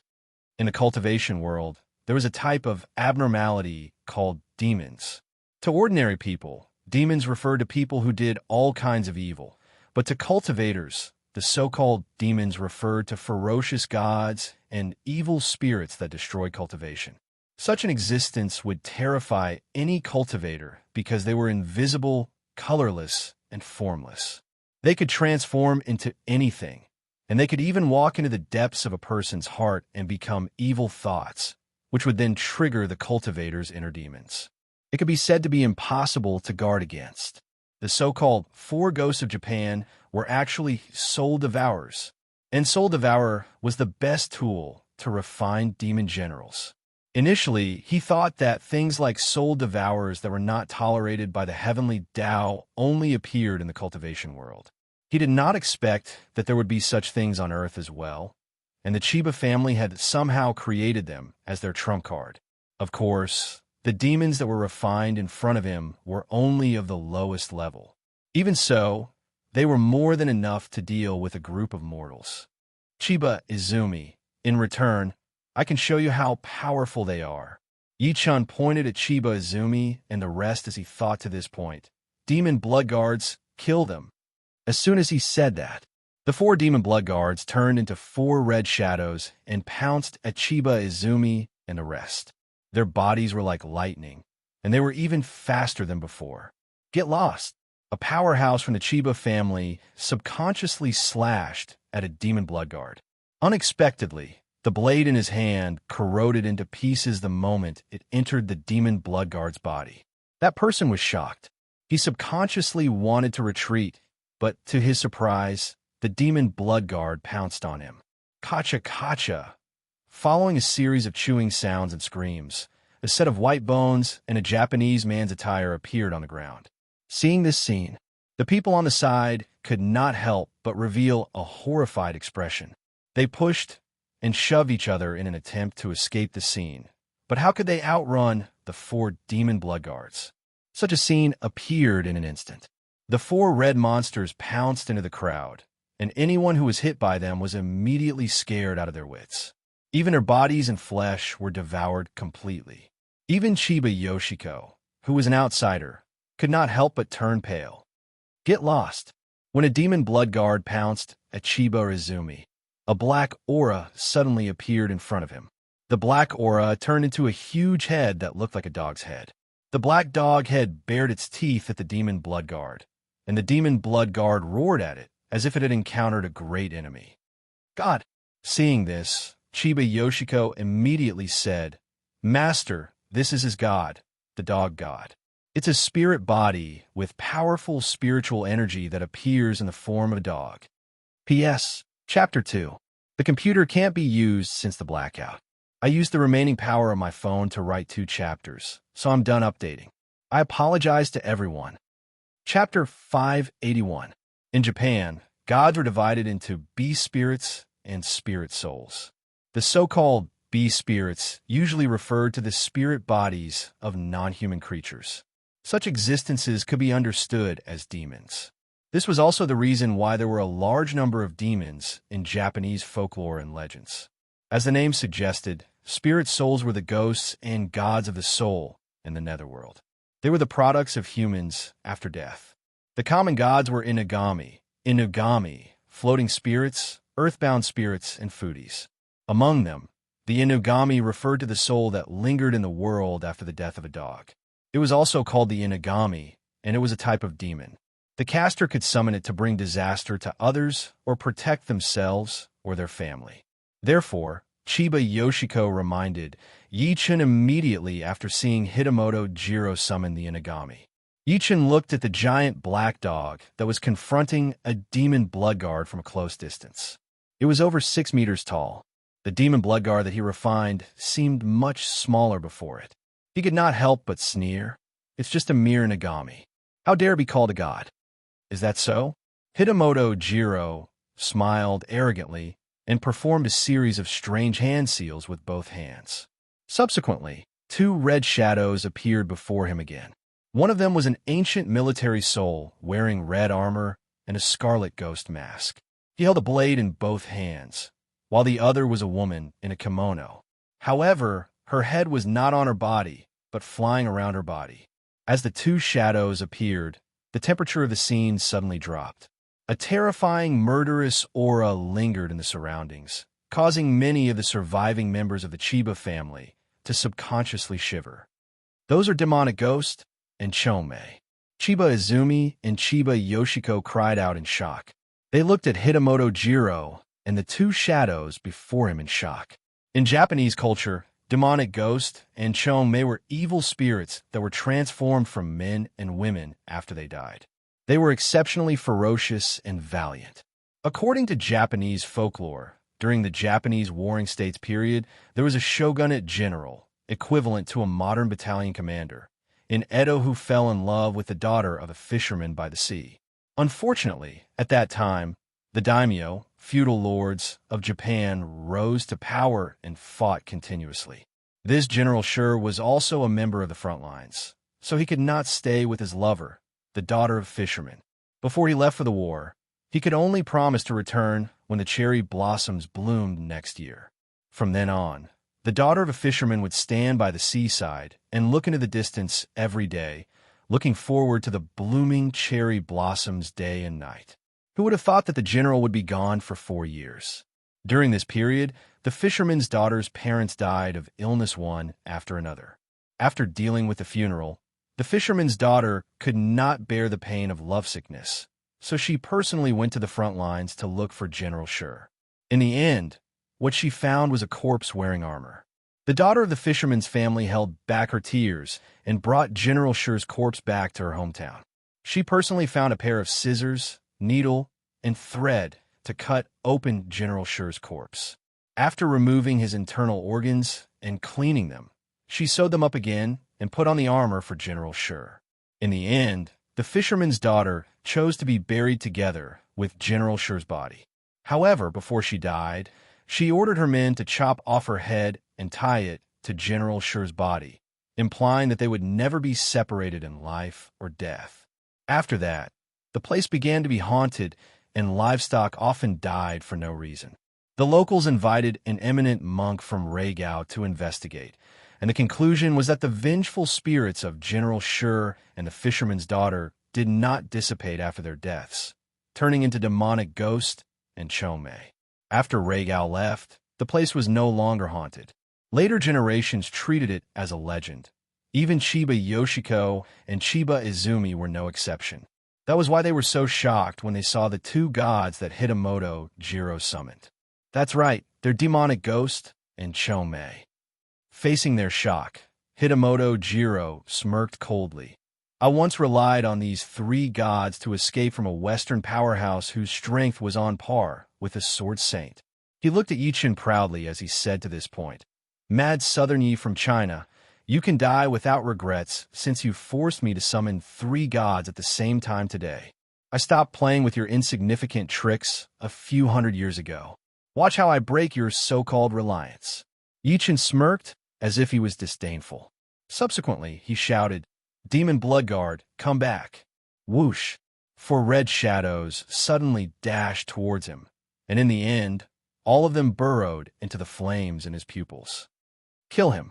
At the same time, Hitamoto Jiro shouted. As soon as he finished speaking, the three gods standing before him charged at him.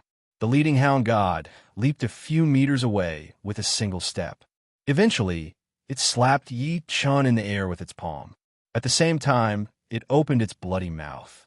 Yi Chun remained unmoved. The flames in his eyes soared. Subsequently, 2 dazzling golden bolts of lightning shot out of his eyes. The golden bolts of lightning grew in the wind and turned into blazing flames and lightning that enveloped the hound god. Roar! After the hound god that was soaring in the air was struck by the golden lightning, its soul immediately trembled as if it had been electrocuted. It fell to the ground with a bang and turned into a wisp of black smoke that wanted to drill into the ground. However, how could Yi Chun let it do as it wished? He stomped his foot, and the ground shone brightly. The black energy that the hound god had transformed in bounced far away as if it had hit an iron plate. Buzz! Yi Chun activated his divine consciousness and turned it into an invisible hand that grabbed it. No matter how it struggled, it was useless. In the end, it exploded and turned into a ball of black light that floated toward Yichun. At that moment, Hitamoto Jiro spat a mouthful of blood. Hitamoto Jiro spat out a mouthful of blood and suddenly took a few steps back. His face was extremely pale. How can a mortal like you kill a spirit body? I've told you, these techniques of yours are leftovers from hundreds or even thousands of years ago. Yichun smirked coldly and charged at him directly with a step forward. Ghost Demon, who was dressed in scarlet armor, slashed at him. Meanwhile, Chongmei, who was next to him, turned her head quickly a few times. Her beautiful hair grew wildly and eventually turned into black threads that filled the sky. They swept at Yichun like seaweed that was overflowing. Perfect timing. Yichun did not slow down. His vast divine consciousness turned into an invisible net that surrounded them from all directions. I'm lacking a formation spirit. You guys can be my guardian spirits. Clang. Ghost Demon's saber landed on his body with the sound of metal colliding. The saber shattered immediately. Meanwhile, Yichun's body suddenly emitted a dazzling golden gleam. From afar, he looked like a golden-armored god. In the blink of an eye, Chongmei's black hair that filled the sky had already attacked. However, when the black hair came into contact with the golden gleam that was blossoming on Yichun's body, it started burning immediately and black smoke curled up. Ugh! As a scream rang out, the black hair that filled the sky seemed to have been stimulated and quickly retracted. It was even faster than before. At the next moment, an invisible net enveloped them on the spot.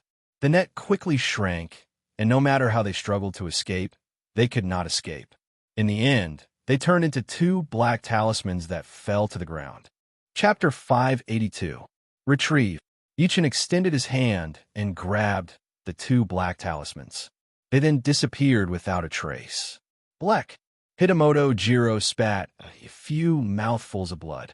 He could not be bothered to say anything. He turned around and wanted to run away with a face full of fear. At that moment, he was finally afraid. There was a contract between the gods and the Yin-Yang Master. Unless it was the Yin-Yang Master's own will, outsiders could not take it away by force. However, Yichun took it away in an extremely overbearing manner. How could he not be shocked? Most importantly, the three gods were subdued by Yichun one after another. Hitamoto Jiro's mind was severely injured. He was no match for Yichun now that his ability had dropped. Demon Blood Guards, go! Yichun shouted. For crimson shadows turned into four monsters that shot out of his pupils. They charged at Hitamoto Jiro, who was far away. No, you can't kill me. Hitamoto Jiro was horrified. He subconsciously wanted to say something, but before he could finish, the four red monsters swarmed him. The sound of teeth chewing could be heard. A set of bones and hunting clothes appeared on the ground. If one took a closer look, they would realize that the four demon blood guards' illusory bodies had become much more condensed. At that moment, the entire entrance of the Chiba family's villa fell into dead silence. Everyone stared blankly at everything that had happened. As the proud disciple of the Hitamoto clan's master and a profound yin-yang master, Hitamoto Jiro, who had three gods, had died just like that. Moreover, he had died so miserably. Master's power is unparalleled and boundless. Chiba Yoshiko was the first to react. She suppressed the shock in her and walked to Yichun quickly. She knelt down respectfully. She felt that she had never been as excited as she was today after living for so many years. Meanwhile, her loyalty to Yichun had risen to its peak. How is this possible? How is this possible? Chiba Izumi collapsed to the ground in disbelief. His original thought was that even though the Chiba family had suffered heavy losses this time, as long as Hitamoto Jiro killed Yichun, the Chiba family would definitely gain a lot more weight in the eyes of the Hitamoto clan. It was only a matter of time before the family recovered. However, now that his only hope, Hitamoto Jiro, was dead, how could the entire Chiba family withstand Yichun's blade? As soon as this thought appeared in his mind, he sensed four extremely greedy gazes from all around him.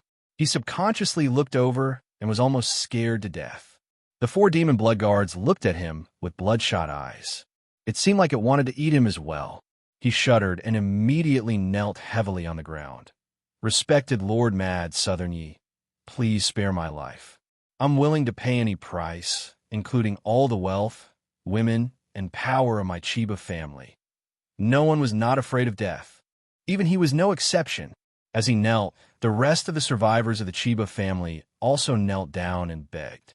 "Lord Mad Southern Yi, spare me, spare me. All of this was caused by Chinya Izumi. It has nothing to do with us." Yes. The culprit is Chiba Izumi. We didn't do anything from the beginning to the end. Miss Yoshiko, can you save us for the sake of our past friendship? Don't worry, from now on, we will listen to you and obey you. In the face of everyone's pleas, Chiba Yoshiko did not show any sympathy at all. Instead, she was more pleased. Before this, a single sentence from Chiba Izumi had made her a traitor of the family. She was viewed as an enemy by everyone, and no one stood up to protect her. It was only everyone shouting at her. Now everything had changed. The entire Chiba family had to kneel before her and wag their tails to beg for mercy. It was a great feeling. However, she did not lose her mind because she knew that everything she had today was given to her by the man beside her. Without him, she would have died on Shika Island long ago, or she would have been sacrificed to the god of the Hitamoto clan by Chiba Izumi. Therefore, she did not say a word from the beginning to the end. Ichin walked toward Chiba Izumi, who was kneeling on the ground step by step. Chiba Izumi thought that his words had moved him. He could not help but be secretly delighted as he continued. "Respected Lord Mad Southern Yi, keeping me alive is more useful to you than killing me. I know many secrets of the Hitamoto clan, and there's no need. I have a better candidate." Ichin shook his head lightly. Subsequently, he pressed his palm on his head and performed the soul-searching tactic to forcefully retrieve the memories in his head. During that time, Chiba Izumi screamed and struggled with all his might, but it was useless. A few breaths later, he fell to the ground and died on the spot. The members of the Chiba family who were kneeling on the ground became even more terrified when they saw that. Some of them were so scared that they lost control of their bowels. Ichin looked at everyone coldly. "All the upper echelons of the Chiba family, hand over your soul blood and I'll spare your lives." An hour later, in a Japanese-style room in the Chiba residence, Yi-chan sat on the tatami. He ignored the fragrance of tea on the table. Instead, he looked like he was deep in thought. Hitamoto clan, Lord Soul Eater? Interesting. Yi-chan learned some information about yin-yang master clans like the Hitamoto clan through the soul-searching tactic on Chiba Izumi. All in all, the 4 yin-yang master clans seemed to be on the same side on the surface, but they were secretly fighting against each other. For the foreign fragment, the 4 yin-yang master clans had fought endlessly in the early days, resulting in countless deaths and injuries. In the end, it was the gods they worshipped that chose to cooperate. However, he did not find out from Chiba Izumi's memories where the night demon's fragment had been moved to. Clearly, even Chiba Izumi did not know. "Do I have to go to the Hitamoto clan?" Ichin secretly frowned. According to Chiba Izumi's understanding, there were only 3 yin-yang master clans in Japan in the beginning. The Hitamoto clan was not one of them.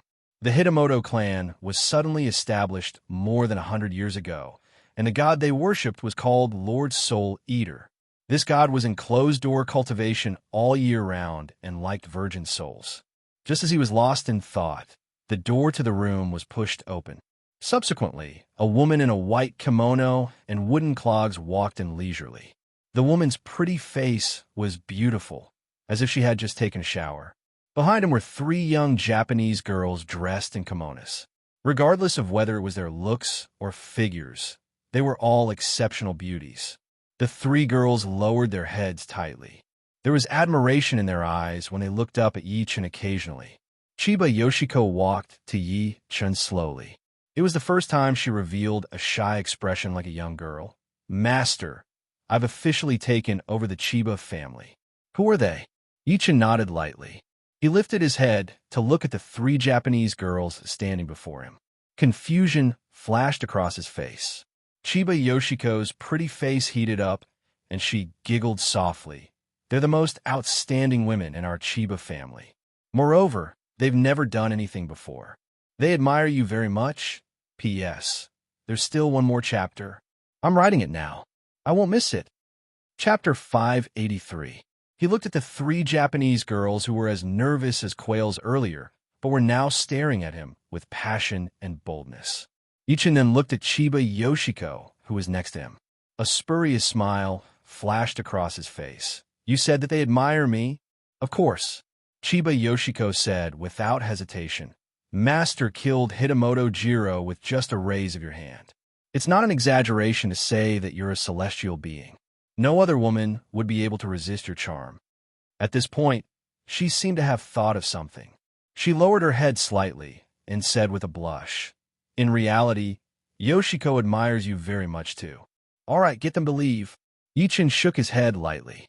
Perhaps the three women before him really admired him, as Chiba Yoshiko had said. However, it would be a lie to say that they did not hate him.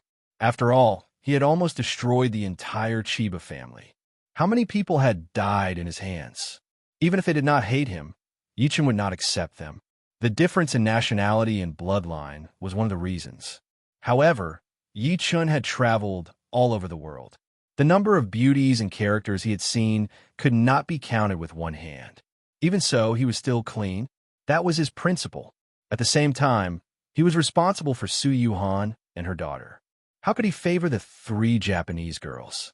An imperceptible disappointment flashed through Chiba Yoshiko's beautiful eyes when she heard that. In the end, she did not dare to disobey Yi-chen's order and chased the three Japanese girls out. Yi-chen nodded. Pack up and come with me. Where are we going? Chiba Yoshiko was slightly stunned. Yi-chen stood up and walked to the window. He lifted his head and looked into the distance with his hands behind his back. He smiled lightly. To meet the so-called four yin-yang master clans of Japan, of course. Huh? Inside a mansion in Tokyo. A few middle-aged men in kimonos knelt on the ground respectfully. They lowered their heads and did not dare to breathe loudly. Who is it? Who killed Taken? In front of them stood a middle-aged man with white hair at his temples. The man's back was facing everyone, and he looked at the shattered wooden tablet with a grim expression. He did not hide the killing intent on his body at all. If there were outsiders present, they would realize that the middle-aged man was the current head of the Yagyu family, Yagyu Shinjin. He was someone who could cause an earthquake in Tokyo with a stomp of his foot. The few people kneeling on the ground looked at each other. Finally, Yagyu Akai braced himself and said, Master Shinjin, Taken was invited by the Chiba family before the incident. In other words, Taken's death is related to the Chiba family? Yagyu Shinjin turned around and looked at him condescendingly. Yagyu Akai's lips trembled. We are investigating. At that moment, a servant of the Yagyu family walked over quickly. He looked at the people on the ground, then walked up to Yagyu Akai and whispered a few words in his ear. Yagyu Akai's expression changed drastically after hearing that. He could not help but blurt out subconsciously, What? Someone killed their way into the Chiba family. More than half of them were killed or injured, and they even killed Hitamoto Jiro. The man said while sweating profusely, We also found out that Taken followed the people from the Chiba family to kill Chiba Yoshiko. Bang! As soon as he finished speaking, an extremely sharp saber, Chi, suddenly slashed over, brushing past his face and splitting the door of the room in half on the spot. Yagyu Shinjin slowly retracted his sword. In other words, Taken's death is related to Chiba Yoshiko? He might even be killed by the Chinese young man next to Chiba Yoshiko? Why it should be? The man knelt on the ground in fear. Find out, Yagyu Shinjin said expressionlessly. No matter what, you have to find out this person's identity. To be able to kill Hitamoto Jiro, this person's strength must not be low. This person is definitely not a nobody in China. At the same time, at Omakayama in Miyama, Fukuoka Prefecture, an ancient shrine stood in the middle of the mountain. It was extremely quiet and secluded, and in a room deep inside the shrine. A woman in a long black dress was playing with a ball of thread in her hand. The woman's long hair draped over her shoulders, and she looked to be in her 20s. Her facial features were as white as snow, and her dark eyes were so empty that they seemed bottomless. Lying in front of him was a black cat with black fur. As the black cat looked around, crimson light flashed in its eyes from time to time. At that moment, it suddenly cried out and looked outside the door. Its eyes turned red. At the next moment, the door of the room was pushed open. An old man in hunting clothes walked in quickly and knelt on the ground respectfully. "Master, Jiro is dead." The woman in the black dress froze, and her voice was as hoarse as an old woman's. "How did he die?" His soul tablet shattered. "He went to the Chiba family before he died." The old man's heart tightened as he opened his mouth. The woman in the black dress did not even turn her head. "How did he die?" "This." The old man broke out in cold sweat. The woman in the black dress slowly picked up the ball of thread and bit the end of the thread with her red lips. Then she wrapped the red thread around the neck of the black cat beside her and tightened it gently. Meow. Ow. Ow. The black cat was instantly hung in midair, wailing and struggling. At the same time, the old man who was kneeling on the ground was hung in midair in an extremely strange manner. His tongue was stuck out as he said in fear, "Master, master, spare me, bang." A few seconds later, he fell heavily to the ground, panting heavily. His face was still in shock, and a black strangulation mark appeared on his neck. "Investigate." The woman in the black dress hugged the black cat in her arms and gently stroked its fur as if she was stroking an extremely precious object. "How's the situation at Mount Koya?" "That thing's willpower is too strong. Wisdom King hasn't suppressed it yet." The old man did not dare to hide anything. Then he hesitated and said, "That thing keeps saying that it wants to F***CK all the beauties in Japan." It even said things like whips and candles. After saying that, he hurriedly looked at the woman in the black dress. He was trembling with fear. He was afraid that she would be angry. However, the woman in the black dress frowned at first, then she laughed for the first time. "So you're lecherous?" "Good, very good, very good. Send the green concubine to Mount Koya." As soon as she finished speaking, the old man in the hunting robe thought that he had heard wrongly. A hint of disbelief and deep disappointment flashed across his eyes. That was because the green concubine that the woman was talking about was the #1 beauty in Japan 200 years ago. She was equivalent to Bao Si, who was used by King Yu of Zhou to play with the feudal vassals in ancient China. Her beauty was unparalleled. 200 years ago, countless princes and ministers were infatuated with her. Unfortunately, she died when she was only in her 20s. At that time, a Japanese yin-yang master could not bear to see her die young, so he refined her into a pet charm. Unexpectedly, Green Concubine, who had become a pet charm, became even more charming. Furthermore, she was a playboy by nature. She sucked dry more than 10 yin-yang masters with profound magic power.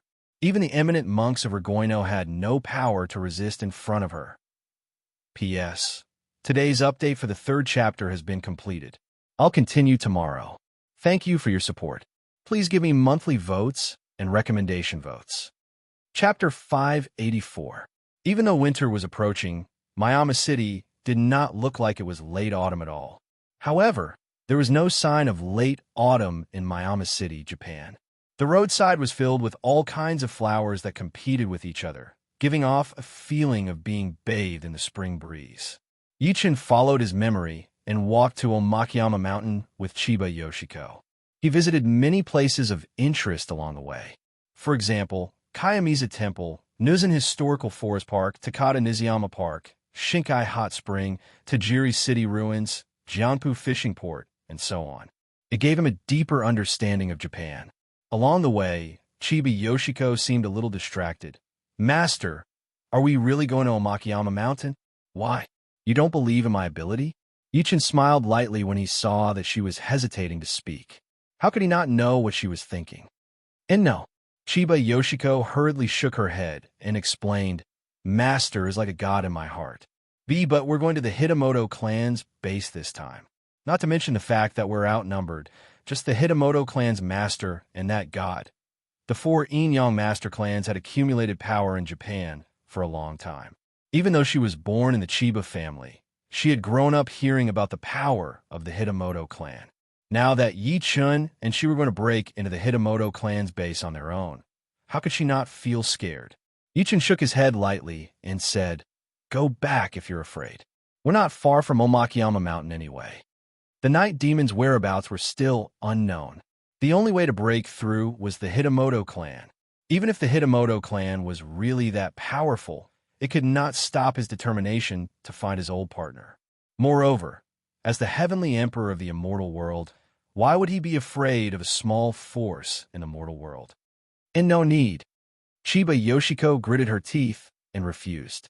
She also knew that from the moment Hitamoto Jiro died, she and Yi Chun were on the same boat. No matter if she win or not today, she would be the Hitamoto clan's enemy.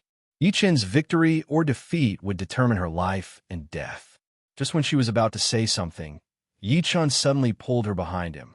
Subsequently, he lifted his head and looked at the forest next to him. "Come out. What's the point of hiding?" There's someone?" Chiba Yoshiko's breath caught in her throat. At the next moment, a black shadow suddenly leaped out from the forest.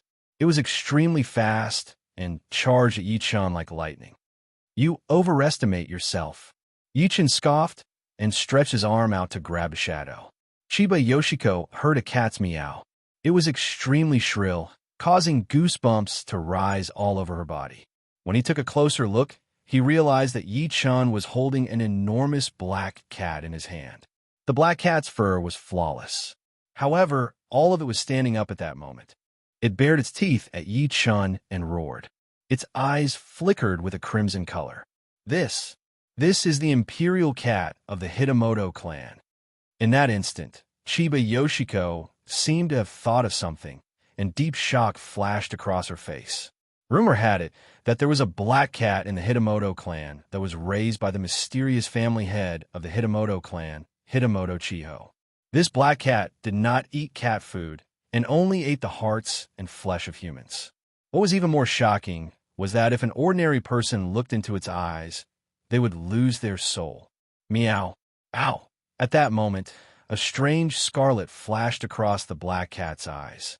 It broke its tail and landed on the ground. It turned into a black shadow and fled into the forest. "Master, don't let it get away. It's Hitamoto Chiho's pet," Chiba Yoshiko hurriedly reminded. "Evil creature, where do you think you're going?" At that moment, Yi Chun turned his palm into a claw and grabbed at the black cat that had leaped more than 10 meters away. An invisible force spread from his hand and turned into a giant hand that grabbed at the black cat. The black cat could not resist at all and was grabbed by him. Chiba Yoshiko was overjoyed. Just when she was about to say something, she realized that the black cat exploded with a bang and turned into countless wisps of black energy that dissipated. At the same time, a golden chrysanthemum fell to the ground. Chiba Yoshiko walked over by instinct. "What's this?" "Don't touch it," Yi Chun shouted immediately. Before he could finish, Chiba Yoshiko had already picked up the golden chrysanthemum on the ground. She paused slightly at first. Subsequently, she turned around and revealed an evil smile at Yi Chun. "Chinese man from afar, I can't believe you managed to subdue my Chi-Chi. Unfortunately, I'm still more skilled." If one took a closer look, they would realize that Chiba Yoshiko's eyes were filled with scarlet at that moment. At the same time, in the shrine dozens of kilometers away, more than 10 mirrors were erected in every corner of the room. More than 10 mirrors were erected in every corner of the room. More than 10 rays of light shone from the mirrors, and all the rays of light converged in the middle. At the point of convergence, a thin young man with slightly ordinary facial features appeared. A woman in a black dress had a bunch of golden chrysanthemums in her mouth as she looked at the figure before her with a strange expression. The trap had been set the moment the black cat appeared. The black cat was both testing and trapping her. Her target was Yi Chun, but she did not expect Chiba Yoshiko to touch the chrysanthemum. Sensing the change in Chiba Yoshiko, Yi Chun frowned slightly and said, "If I'm not mistaken, you're the head of the Hitamoto clan, Hitamoto Chiho. Am I right? You killed my disciple first and then you destroyed the Chiba family." Chiba Yoshiko stared straight at Yi-chan and said while chuckling, "I was on a look for you, but I didn't expect you to come to me. I'm going to dig your heart out and feed it to my Chi-Chi. Chi-Chi loves Chinese people's meat the most.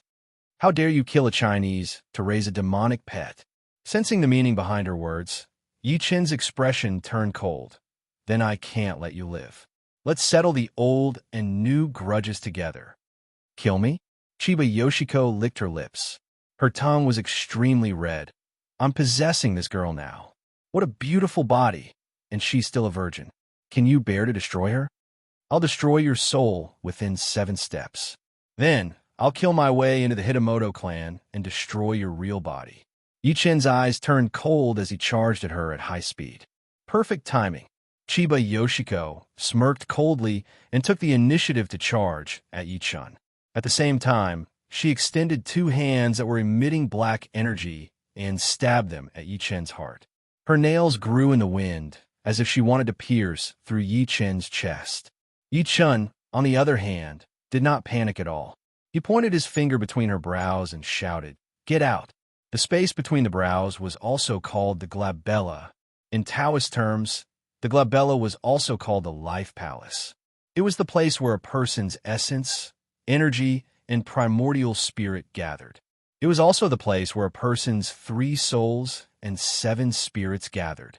The reason why Hitamoto Chiho was able to possess Chiba Yoshiko's body was because she had forcefully entered her glabella and suppressed Chiba Yoshiko's soul. Chapter 585. Bang! As a scream was heard, Chiba Yoshiko retreated a few steps back from Yi-chen's finger. She looked like she was in pain. Clearly, Yi-chen's finger had injured her split soul.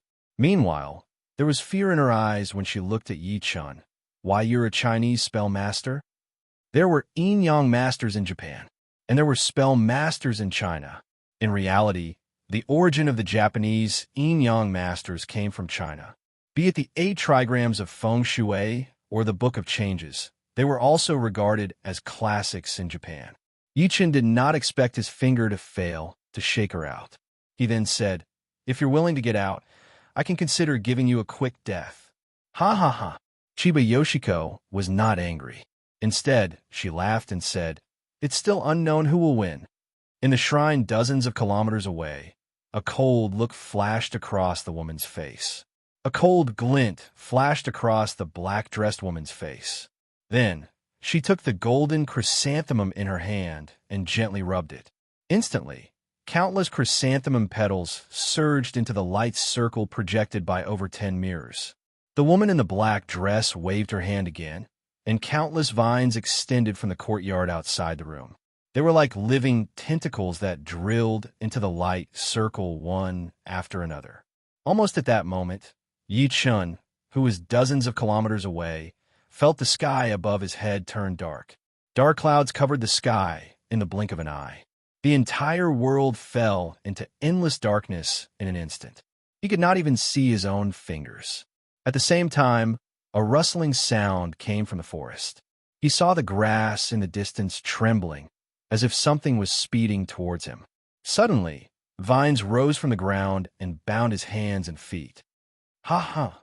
A sinister voice rang in his ears like a ferocious ghost's roar. "So what if you're a Chinese spell master? You'll still die in my territory." At the next moment, a tentacle that was a few times thicker than the other vines appeared quietly from the darkness. Subsequently, it attacked Yi-chen's heart quickly. In the darkness, Chiba Yoshiko licked her lips and revealed a bloodthirsty expression. "I've suddenly changed my mind. I want to eat your heart myself and chew your soul." "Aren't you celebrating too early?" At that moment, a calm voice suddenly sounded. Chiba Yoshiko looked over by instinct. She saw 2 balls of golden flames appear in Yi-chen's eyes, who was initially immobilized. The 2 golden flames flickered a few times. These 2 needle-like golden flames suddenly turned into 2 dazzling golden pillars of fire that shot out from his eyes. They pierced through the darkness like 2 pillars of light that pierced through the sky. Under the illumination of the beam of light, the huge tentacle that was stabbing at Yi-chen's heart seemed to have been scalded by boiling water. It instinctively wanted to shrink, but it instantly turned into ashes. Ah! Following a series of incomparably shrill and painful screams, a ball of black gas swept out from between Chiba Yoshiko's eyebrows. Before the ball of black gas could escape, it instantly turned into black smoke. The next moment, the sky is clear and the earth is clear. Chiba Yoshiko's body fell heavily to the ground. Only the crimson clouds in the sky proved that what had just happened was not an illusion. In the Omakiyama shrine, the dozen or so mirrors in front of the woman in the black dress exploded. Countless glass shards pierced deeply into her beautiful facial features, and the woman in the black dress clutched her head and screamed on the ground. Compared to the pain on her face, the pain in the depths of her soul was unbearable because Yi-chun had destroyed a sliver of her soul earlier. The few old men rushed over when they heard the commotion. They knelt on the ground respectfully and waited for their orders. They did not dare to step forward at all, but their faces were filled with shock. The dignified Hitamoto clan master had been severely injured. This had never happened in the history of the Hitamoto clan. What kind of person could possess such strength? Send me to see Lord Soul Eater. Quick, quick! The woman in the black dress's facial features twitched, and her face was covered in blood. In the underground palace of a shrine, a huge stone statue hung on the stone wall. The stone statue looked like the head of a giant ape, and a dark light flashed in the statue's eyes from time to time. The woman in the black dress was no longer as noble as she was in front of outsiders. At this moment, she knelt in front of the stone statue respectfully and prostrated. Lord Soul Eater, save me, save me. I'm about to die. The giant ape's eyes suddenly lit up like two green lanterns. A voice that was indistinguishable whether it belonged to a man or a woman rang out. Since you're about to die, then you're useless. Hand over your soul essence to me. And no, Lord Soul Eater, please. Just as the woman in the black dress was about to raise her head and beg for mercy, the giant ape statue suddenly opened its mouth. A terrifying suction force followed, and a few black shadows floated out of the woman's body. The black shadows revealed fear on their faces as they struggled repeatedly, as if they wanted to resist the suction force. However, they seemed insignificant in the face of the huge suction force. Almost in the blink of an eye, they were all swallowed by the giant ape statue. The few old men kneeling outside became even more nervous when they heard the commotion inside. Their bodies trembled violently. At the same time, at the peak of a snowy mountain in Miyama, a figure stood at the peak and looked into the distance. Luo Yao kept poking the termite nest in front of her with a branch in her hand. She said angrily, "Stupid Fong Fong, damn Fong Fong, you lied to me that there are cherry blossoms in Japan. Open your eyes and take a good look. Where are the cherry blossoms? There are cherry blossoms in Japan to begin with. Didn't we come a little early?" Tang Jianfeng, who was next to her, looked helpless. "I don't care. You promised me. You tricked me out. Don't tell me you want to deny it." Luo Yao glared at him angrily. She was furious. "Can you watch your words?" Tang Jianfeng's face darkened. He shook his head and said, "What do you mean by denying it? Those who don't know might think that we're related and that I've done something to you. Forget it, forget it. I heard that there are cherry blossoms on Mount Fuji. If you really like cherry blossoms, I'll bring you there later." Hearing that, Luo Yao's expression turned sunny. She smiled slyly. "I don't like this country. When we go to Tokyo, why don't you help me cut down all the cherry blossoms on Mount Fuji? We'll take the flowers away and use the trees as firewood." The corner of Tang Jianfeng's mouth twitched. Just as he was about to say something, his eyelids twitched, and he looked into the distance. "Look, what's that?" Two golden pillars of light rose from the ground in the sky and pierced into the sky domineeringly. "Is there another nuclear leak in Japan?" Luo Yao was stunned. "Is this a nuclear leak? Can you stop joking?" Tang Jianfeng took a deep breath in. "Even though we're so far away, I can still feel the spiritual power fluctuations. This is clearly a cultivator's divinity." At this point, his heart started beating faster. It really looks like a divinity. Luo Yao also came back to her senses. A trace of seriousness flashed across her pretty face as she mumbled, "Even in Shang Santian, such a divinity can only be performed by almighty powerhouses. Why would it appear in the secular world, let alone Japan?" Tang Jianfeng shook his head slightly and said, "Let's go and take a look. No matter what, someone who can perform such a divinity is worthy of being called a senior by us. P.S. There's still one more chapter. I'm writing it now. I won't miss it." Chapter 586. "Master, I'm sorry." Chiba Yoshiko, who had regained her senses, knelt on the ground with a thud. "I almost made a huge mistake. I'm willing to accept any punishment, Master." Although her body was controlled by Hitamoto Chiho's split soul earlier, her consciousness was still there. One could say that she had witnessed the entire battle between Yi Chun and Hitamoto Chiho. If Yi Chun had not unleashed the golden pupil flame at the critical moment, he might have fallen into Hitamoto Chiho's trap. That was why Chiba Yoshiko was so fearful. However, she was more shocked. Hitamoto Chiho, the master of the Hitamoto clan, was defeated by Yi Chun. Even her split soul was destroyed. Although Hitamoto Chiho did not come with her real body, it proved that Yi Chun's ability had exceeded her imagination again. Especially at the critical moment, the two golden pillars of light that shot out of Yi Chun's eyes shocked Chiba Yoshiko. "Don't act recklessly without my permission next time." Yi Chun shook his head lightly and walked to the front. His target was the Hitamoto clan on Omakiyama. Through the battle earlier, he had a general understanding of the Japanese's so-called yin-yang master techniques. Compared to the Chinese Dao techniques, the Japanese should be called evil techniques. Their techniques were extremely strange. If he did not have cultivation experience and his divine consciousness, he would have been at a disadvantage in the battle earlier. Not long after they left, a man and a woman rushed over with a gust of wind. The two of them looked around carefully with bewildered expressions. Luo Yao frowned slightly and said, "That's strange. The two pillars of light clearly appeared here, so why isn't there any trace of them?" Tang Jianfeng did not say a word. Instead, he squatted down and grabbed a handful of soil under his feet. He pinched it with his hand and sniffed it. He shook his head and said, "There's a faint trace of yin energy in the soil. You can even smell that." Luo Yao's eyes lit up immediately. She looked at him as if he was a monster and clicked her tongue in wonder. "Xiaofeng, is your nose a dog's? Or are you hiding your ultimate technique behind my back?"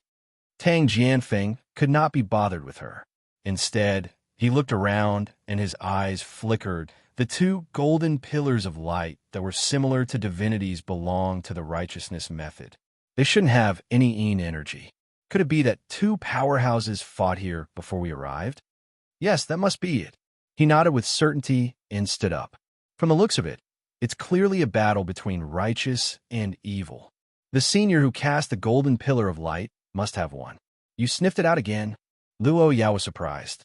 Tang Jianfeng looked at her helplessly. "Of course I thought of it with my brain."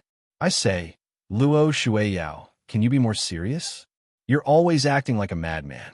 Can't you take out the restraint you had on the cruise? I told you to call me Luo Yao outside. Don't call me Luo Shueyao. Otherwise, I'll fight you to the death." Luo Yao bared her fangs and brandished her claws. After fooling around for a while, Tang Jianfeng took one last look at the scene. "It's a pity that I don't have the chance to see that senior's voice and appearance. I wonder if such a powerhouse is Chinese or Japanese." Over half an hour later, Yi Chun led Chiba Yoshiko to the entrance of Omakiyama. As far as the eye could see, there were lush trees on the mountain. From time to time, tourists would enter in an orderly manner with incense and candles in their hands. It was very peaceful. "Master, this is Omakiyama." Chiba Yoshiko stopped in her tracks and introduced. It said that this wasn't a tourist attraction, but an ancient battlefield and mass grave. It said that many people were buried here 100 years ago. Ancient battlefield, mass grave? Yi Chun could not help but look at her. She nodded and said, "It was vacant for a long time, and everyone thought it was unlucky. Later on, the Hitamoto clan applied to the higher-ups to choose this place as a dojo and built a shrine. Gradually, there were more people here. After saying that, she took a step forward. However, just as she was about to put her foot down, she felt her vision turn black. Then, she saw that the spacious stone steps beneath her feet were shrouded in thick black energy. Rotting, pus oozing out of the hands kept waving in the black gas, as if the evil spirits of hell were desperately trying to grab something and take the opportunity to escape. On the contrary, the rest did not react at all. Chiba Yoshiko screamed and retreated immediately. She looked at Yi-chan in fear. "Master, it's just an illusion. It's nothing." Yi-chan smiled lightly and took the lead to walk over. He ignored the rotting hands that were oozing with pus. Chiba Yoshiko clenched her teeth and followed him immediately. "Looks like Hitamoto Chiho is trying to stop me from going deeper," Yi-chan thought to himself as he walked. "However, I can't figure it out. Since she wants to stop me, why did she only create an illusion? Does she really think that a mere illusion can scare me?" He still could not figure it out even after he finished walking the stone steps. Apart from the illusion, there was nothing special about the entire process. The first thing he saw was an unusually solemn and ancient building that stood at the peak of the mountain. It was probably the shrine that the Hitamoto clan had built. In the eyes of the Japanese, the so-called shrine was a house that worshipped and sacrificed the various gods in the Shinto sect. It was similar to the temples and dojos in the East. Countless believers slowly walked into the shrine with incense and candles in their hands. In Chiba Yoshiko's eyes, everything had changed. It was clearly broad daylight, but the shrine before her was blurry. It was as if she was in a ball of black fog. In the center of the shrine, there was a statue of a giant toad. The toad was facing the entrance as if it was opening its mouth. Before the believers who were lining up to approach the shrine passed by the statue, traces of red air would be sucked into the statue's mouth.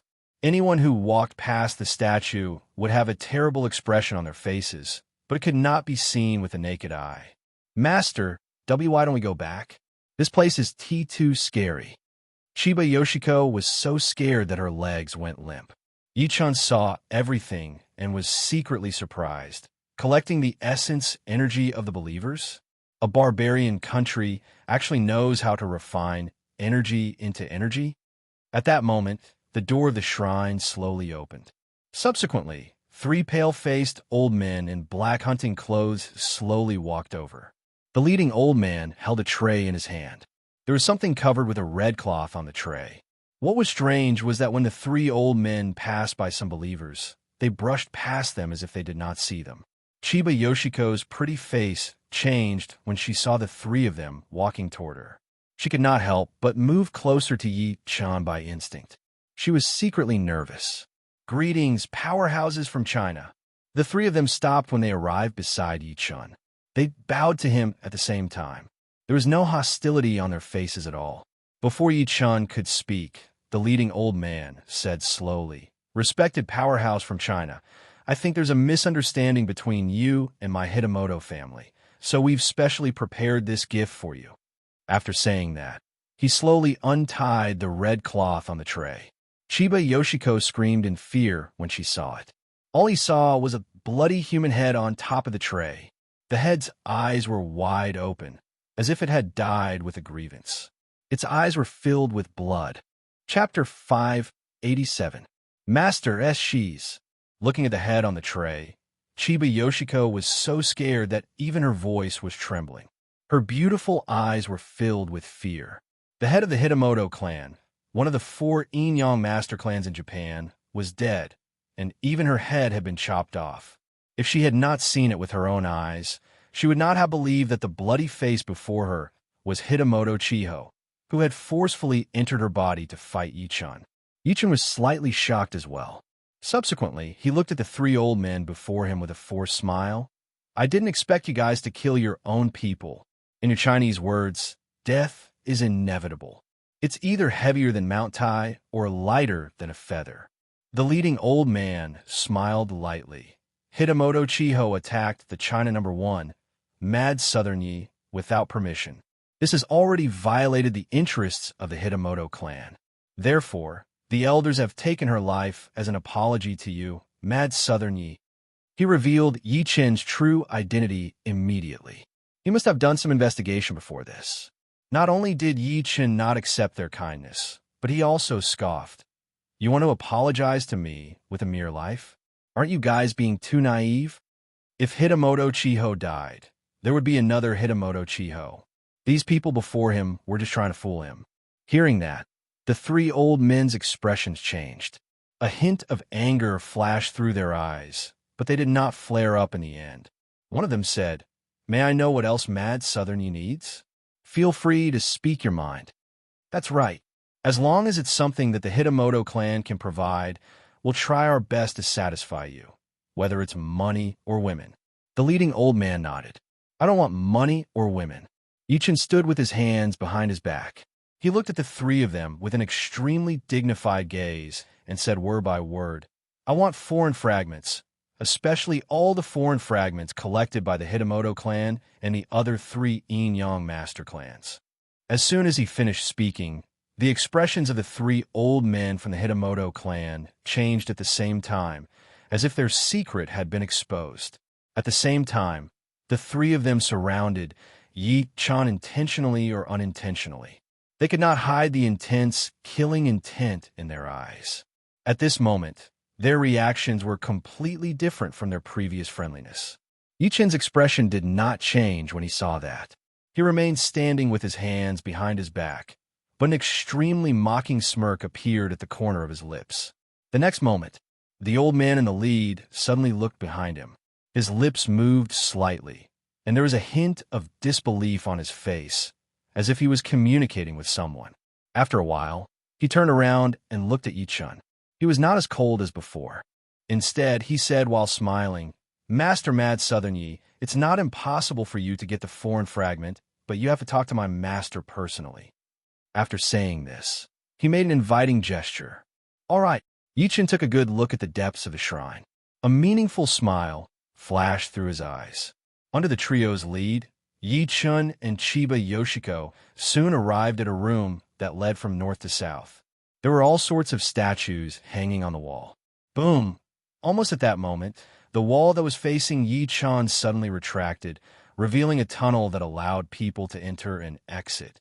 It was pitch black inside the tunnel, and he could not see the bottom. It was as if there was a cloud of black mist lingering inside. "My master is inside. This way, please." The leading old man smiled as his eyes flickered. Sensing their abnormality, Chiba Yoshiko subconsciously stopped them. "Master, don't go in. It might be a trap. The door is here. It's up to you whether to enter or not." The leading old man smiled faintly. "If you're worried, you don't have to enter. You can just enjoy some vegetarian food in the Hitamoto clan and leave." "Master," Chiba Yoshiko hesitated to speak. "Wait for me outside." Yi Chun chuckled softly and looked at the three of them meaningfully. He said, "I believe they won't dare to touch you." With that, he took a step into the tunnel. At that moment, the door of the tunnel slowly closed and turned into a wall again. Outsiders could not tell what was going on inside. After Yi Chun disappeared, Chiba Yoshiko wanted to go out by instinct. However, she was stopped by an old man. "Ms. Chiba, your master is still inside. I'm afraid it's inappropriate for you to leave just like that, right?" Chiba Yoshiko's heart sank. "Move aside. I'm going out to wait for my master." "How can it be better outside than inside?" "Miss Chiba, you should just wait inside," the other old man said with a smile that did not reach his eyes. His greedy eyes sized up her body without concealment. The other two old men looked at each other and saw a hint of treachery in each other's eyes. After Yi Chin stepped into the tunnel, he saw a scene that looked like a large underground palace. What entered his eyes was a scene similar to a large underground palace. The surroundings were filled with traces of man-made excavation. It was about a few hundred square meters, and the stone walls were engraved with countless fierce ghosts and monsters. All of them were baring their fangs and glaring angrily. Before him was a suspension bridge. It was made of iron chains and was about 30 meters long. It could allow a person to pass through, but it was surrounded by endless black energy, making it difficult to see clearly. Meanwhile, Magma was surging under the suspension bridge. It was like boiling water, as if there were countless things struggling in the magma. Yichin did not hesitate and stepped onto the suspension bridge directly. At the same time, he spread his divine consciousness out in an attempt to find the so-called god of the Hitamoto clan. Even though the three of them had concealed it well, it did not escape his eyes. To him, Hitamoto Chiho, the master of the Hitamoto clan, was not sentenced to death by the elders. To be precise, she died in the hands of this mysterious god. Just as he stepped onto the suspension bridge, a faint drum sound came from all directions. A faint drumming sound came from all directions, as if someone was beating a drum. As he advanced, the sound of the drum became stronger and stronger. In the end, it seemed to be able to topple mountains and overturn seas. It was like a forest of spears and tens of thousands of horses galloping. Is that the sound of the ravenous wolf army and the 7 kills army? Yichin's calm face finally revealed a hint of seriousness. He could not be more familiar with this voice. It was the 2 armies that he had personally created when he ascended to the position of Heavenly Emperor in the immortal world. Each army had 100,000 heavenly soldiers. The ravenous wolf army and the 7 kills army could be said to be his 2 great killing weapons. They had fought for him and suppressed hundreds of races. They had conquered countless immortal world territories. Unknowingly, an extremely tragic scene of a battlefield appeared before Yichen's eyes. On an extremely open area, there were carriages that were like dragons and horses. Tens of thousands of armor were lying in ambush, and there were endless swords and weapons. Murderous aura covered the sky, and the neighing of horses, battle cries, and screams of pain were endless. Countless corpses floated across the starry sky. It was like hell on earth. Kill! A golden-armored man slashed his opponent like a god. He turned around and knelt on one knee before Yichun, ignoring the blood on his face. Your Majesty, the rebel army has cut off our retreat. The devil world, the demon world, and the Buddha world are still sending more troops. Please leave first. I'll lead the ravenous wolf army to cover your retreat. Yichun could not help but take 2 steps back. The ravenous wolf army's heavenly king, Li Wenyao. He looked at himself subconsciously and realized that he was wearing a flat crown, a golden dragon robe, and a pair of dragon boots. Around him, there were hundreds of blood-soaked soldiers wearing black masks. These people protected him with all their might. Yichen's expression changed immediately. The royal army? Chapter 588. Royal Guards, why aren't you escorting His Majesty away? At this moment, the golden-armored man roared, "Let's go. Send His Majesty away. As long as His Majesty can return to the heavenly court, these rebels and traitors will all be killed on the immortal slaying platform." Tens of thousands of people in black armor charged over from afar. The golden-armored man stood with his saber horizontally, his eyes wide open as he shouted, "Where are the 100,000 ravenous wolf army soldiers?" Ha! Ha! Ha! As soon as he said that, golden-armored soldiers with faces covered in blood crawled out from the mountain of corpses and sea of bones. Some of them had lost arms, while others were covered in saber wounds. However, they were all standing behind the golden-armored man. The so-called 100,000 ravenous wolf army soldiers were only a few thousand people. However, it was these few thousand people who erupted with an extremely tragic aura. Yichin could not help but shout when he saw that. "Li Wenyao, get back here." The golden-armored man turned around and gave him a pale smile. "Your Majesty, I, Li Wenyao, am willing to go through fire and water for you for generations. Kill! Kill!" After saying that, the golden-armored man turned around resolutely to look at the tens of thousands of black-armored rebels chasing after him. Then he charged over. "I am the ravenous wolf army's heavenly king, Li Wenyao, under His Majesty the Eastern Heavenly Emperor. Does anyone in the rebel army dare to fight me?" However, in the face of his earth-shattering laughter, the tens of thousands of black-armored rebels stopped in unison. Then a cold snort was heard, "Fire!"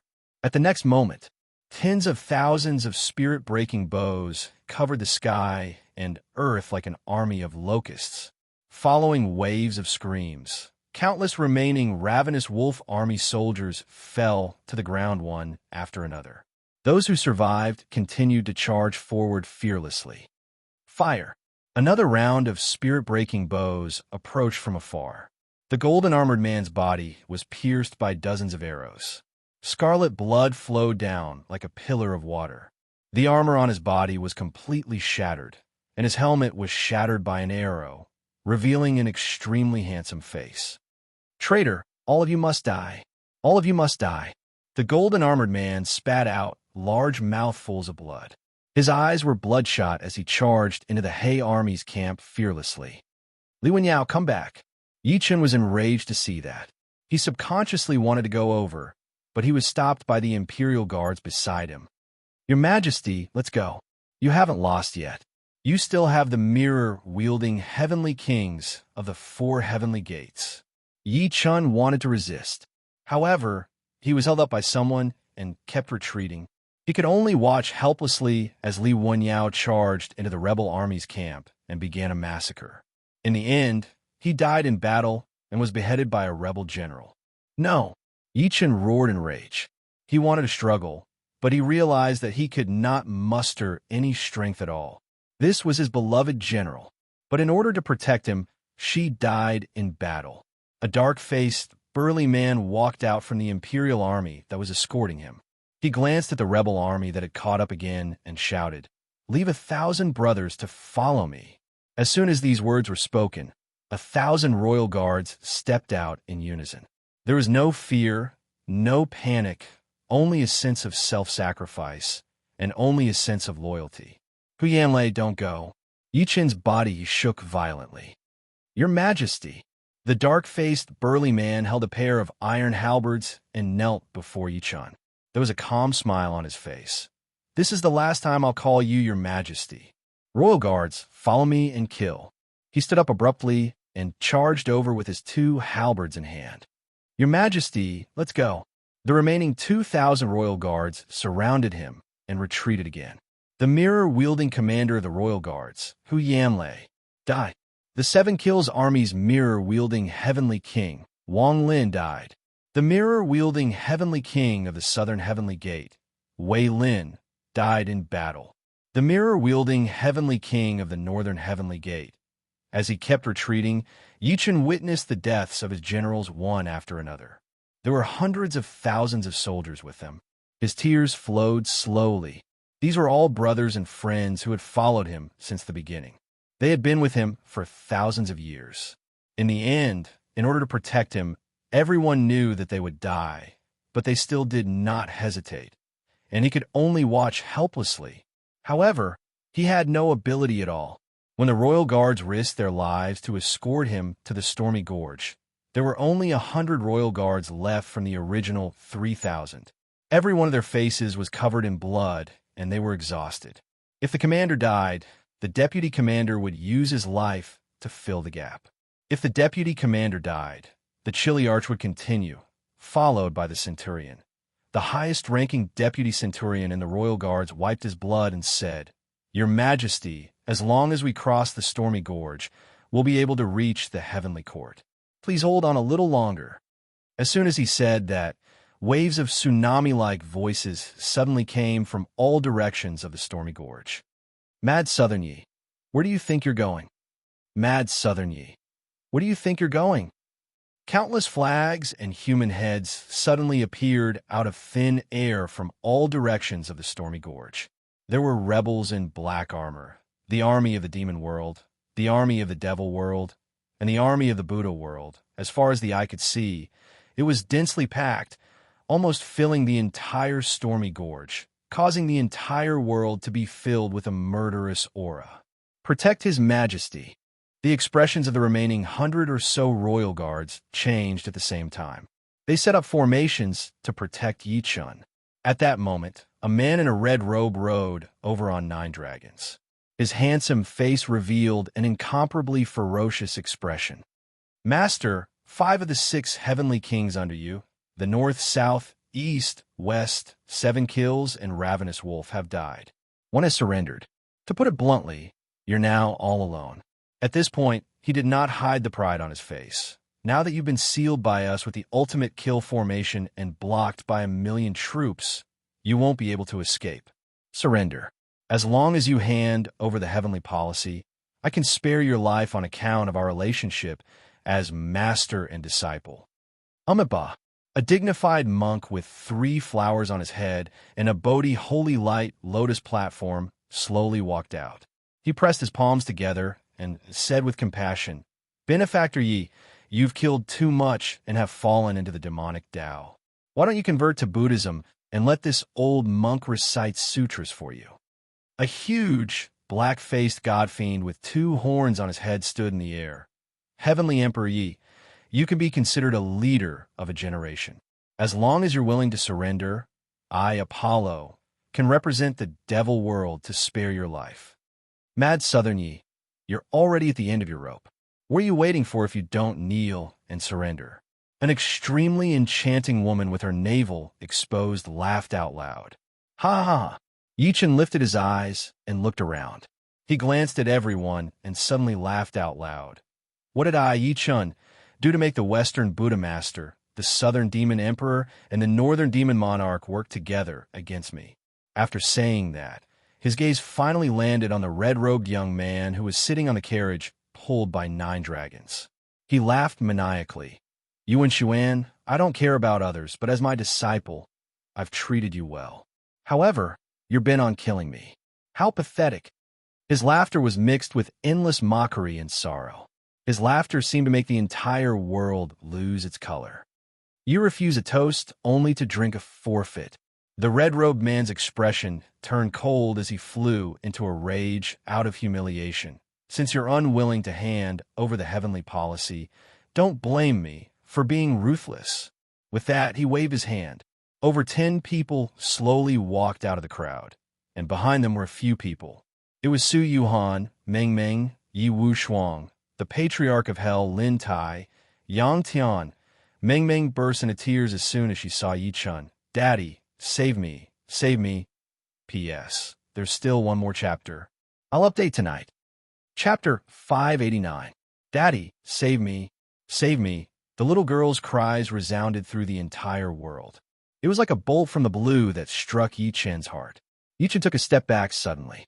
He felt a sharp pain in his chest, as if an invisible awl had stabbed into his heart. Pain. Unimaginable pain. Indescribable pain. It was so painful that he could not breathe. It was as if his soul had been stripped out of his body at this moment. "Daughter, my daughter." He endured the pain and swept his gaze across the people opposite him.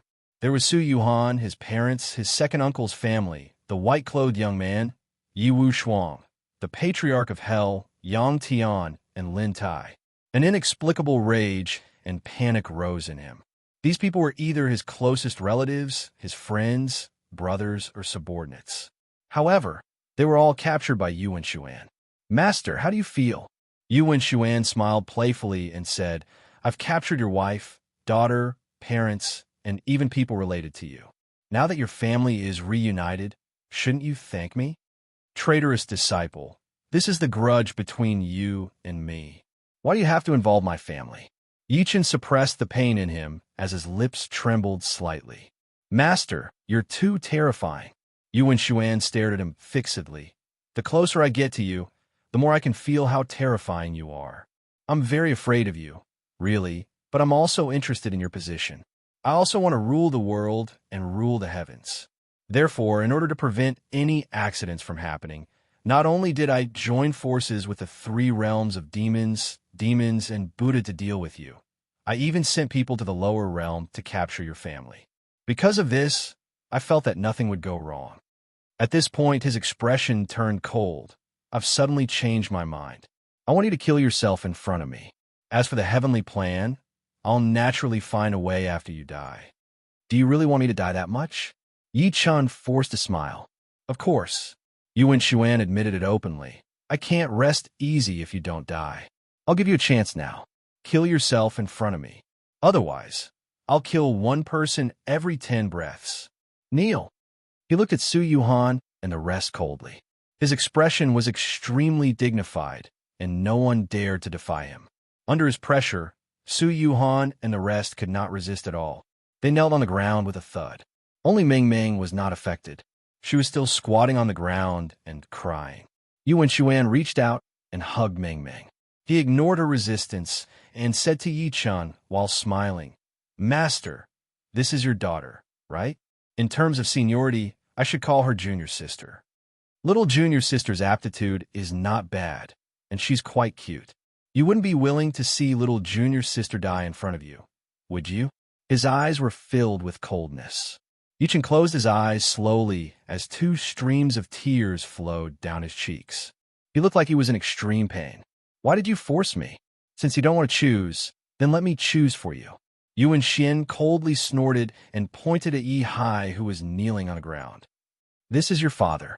If you don't commit suicide within 10 breaths, he will die. Little Chun, save me, save me." Yi Hai struggled. "No." Yi Chun wanted to charge over by instinct, but he was stopped by the royal guards next to him. "Your Majesty, you can't go over. Time's up." Yu Wenxuan's expression turned cold as he pointed a finger between Yi Hai's brows. Yi Hai's body immediately fell to the ground, and he stopped breathing. "Your mother is next." "No." Yi Chun groaned and staggered. He half knelt on the ground and spat a mouthful of blood. He looked like he was in extreme pain. "Die." Yu Wenxuan pointed a finger between Wu Lan's brows. Wu Lan was dead. Yu Wenxuan grabbed Su Yuhan, who was on the ground, and lifted her into the air. He grinned ferociously and said, "This is Master's wife, right? She's a beauty." Su Yuhan, who was in the air, was blushing. She could not stop struggling and looked at Yi Chun for help. "Yi Chun, save me. I don't want to die. If you still love me, can you die for me?" "Yuhan." Yi Chun looked at her in disbelief. He felt that something was wrong, but he could not tell what was wrong. "Don't doubt my feelings for you." Su Yuhan choked and said, "If it was in the past, I definitely wouldn't be afraid to die with you. However, we have a daughter now. Ming Ming is still young. One of us has to sacrifice for her. Time's up. Die." Yu Wenxuan snorted coldly. Su Yuhan, who was in the air, was instantly turned into ashes. He pointed at the Patriarch of Hell on the ground again. "Master, it's his turn. Fellow Yi, don't worry about me. I've lived for tens of thousands of years. I've lived enough." The Patriarch of Hell laughed out loud. His face was filled with determination, and he was not afraid of death at all. Yi Chun's eyes were a little dazed. Fellow Zhuang. He couldn't help but recall the first time he met the old ancestor. When the old ancestor saw that he was no match for him, he admitted defeat and begged for mercy. The only time the old ancestor was unyielding was when he was forced into a corner. The Patriarch of Hell before him made him respect and feel touched. However, there was a hint of unfamiliarity. "This isn't the Patriarch I know." Seeing Yu Wenxuan's palm coming at him, the Patriarch of Hell closed his eyes and fearlessly said, "Fellow Yi, I'm going." "Wait." Yi Chun suddenly stopped him. He could not help but ask when he saw the Patriarch of Hell and Yu Wenxuan looking over at the same time, "Patriarch, do you want a caddy of Marlboro and a Japanese adult action movie album before you leave?" "What?" The Patriarch of Hell blurted out subconsciously. "You're not the Patriarch," Yi Chun said firmly. A hint of clarity gradually returned to his eyes. "Fake, haha, so you're fake." A trace of panic flashed through the Patriarch of Hell's eyes when he heard that. Then he said unhappily, "Fellow Yi, how can you still doubt my identity at a time like this? Do you know why I said you're fake?" Yi Chun chuckled and said to himself, "That's because the Patriarch of Hell has 2 hobbies: women and dog food, especially women. Before he was on the verge of death, his only last words were to get people to burn the latest Japanese adult action movie album for him every year." He raised his head to look at the Patriarch of Hell, who was getting more and more flustered. "And what I said earlier, Marlboro is his favorite dog food brand. You actually didn't react immediately. So, you're not the Patriarch of Hell." Yi Chun was more certain of his guess as he spoke to this point. At the next moment, the Patriarch of Hell in the distance turned into nothingness. Yi Chen's gaze slowly swept past Lin Tai, Yang Tian, and Meng Meng who were in the distance. Since he's fake, you guys must be fake too. Yang Tian, Lin Tai, and Meng Meng disappeared instantly. You guys are fake too. Yi Chun looked at the so-called Demon Emperor of the South, the Buddha Master of the West, the Demon Monarch of the North, the remaining dozens of royal guards, and the millions of troops of the three realms. Whoosh! Just as he finished speaking, the entire world suddenly became much emptier. For a moment, only Yu Wen-Xuan, who was riding on the Nine-Dragon Zipper, was left. However, at that moment, his face was filled with fear. Was it fun? Yi Chun looked at him slowly. A smirk appeared at the corner of his lips. The god behind the Hitamoto clan. The illusion you created isn't bad. Chapter 590. The god behind the Hitamoto clan. The illusion you created isn't too shabby. As soon as Yi Chun said that, the space before him fluctuated a few times. Subsequently, the scene before him shook violently. The scene before him turned into the underground palace of the Hitamoto clan's shrine again. At that moment, he was still standing on the suspension bridge. Opposite him stood an old man in a green Taoist robe and holding a horsetail whisk. The old man had a protruding mouth and a pair of monkey cheeks. His cheekbones were high, and he did not look like a normal person. However, the old man's expression was extremely terrible. There was deep fear in his eyes when he looked at Yi Chun. You're the first one to walk out of my illusion. I have to say that your illusion ability is very powerful. It's so powerful that I almost believe it's real. Yi Chun smiled lightly. There were only two things in his heart. One was the betrayal in the immortal world, and the other was his parents, wife, and daughter. When the two things were connected, it would become an inner demon. Ever since he returned to Earth, even though he had been forcing himself not to think about the immortal world, he was still worried deep down. He was worried that the immortal world would find out that he was still alive, and he was worried that his traitorous disciple would send people to the lower realm to deal with him and his family. As the saying went, concern would make one confused. That was why he fell into the illusion earlier so easily. He shook his head slightly and said, however, a fake is a fake. A fake can't be real. Do you know why I can tell that it's fake? The old man remained silent as his eyes flickered nonstop. Although he was the one who created the illusion, he had no idea what Yi Chun was experiencing. It was completely by triggering Yi Chen's inner demon. Naturally, things developed in the direction that he was most afraid of. He had been here for over 100 years. During this period, he had encountered countless people who had barged into the shrine's underground palace, but none of them had woken up from the illusion. Yi Chun was the only exception. Yi Chun said with a disdainful smile, because you don't understand people. To be precise, you don't understand human nature. The people in your illusion are too pure, and they have a strong goal. The so-called illusion. It was fake. Everything inside was not offensive at all. The greatest effect of the illusion was to attack the victim's mind by presenting a fake scene, causing them to fall into madness or self-destruction. In the previous environment, Yi Chun's parents asked Yi Chun to save them as soon as they spoke. Although such a scene was logical, it was inhumane. Yi Chun believed that if his parents really fell into the enemy's hands, they would rather die than let anything happen to them. They were already like that, let alone Su Yuhan, who was Yi Chen's wife. The biggest flaw was the patriarch of Yellow Spring in the illusory realm. As for Patriarch Yellow Spring, Yi Chen knew him better than anyone else. This person was cunning and afraid of death. If he was really captured, he would definitely ask Yi Chen to save him. Why would he say those words of righteousness and risking his life? I have to say, you are very smart. The old man's frown eased after hearing what Yi Chen said. He could not help but sneer. However, the illusion is just a small trick of mine. I haven't used my real ability yet. However, Yi Chen interrupted him before he could finish. After saying so much, I'm thinking, is it time for you to take off this layer of skin on your body? As soon as he finished speaking, the old man's initially fearless expression froze. The old man's originally fearless expression froze. Then, a hint of panic flashed across his face. I don't understand what you're saying. Since you're unwilling to take it off, let me help you. Yi-Chen smirked coldly and took a step forward. He curled his fingers slightly and grabbed at the old man. The old man's expression changed. He chose to escape instead of fighting. His body turned into a black ray of light and charged into the depths of the underground palace. Where do you think you're going?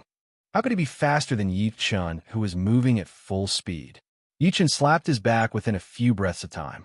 Subsequently, he flew out like a kite with its string cut.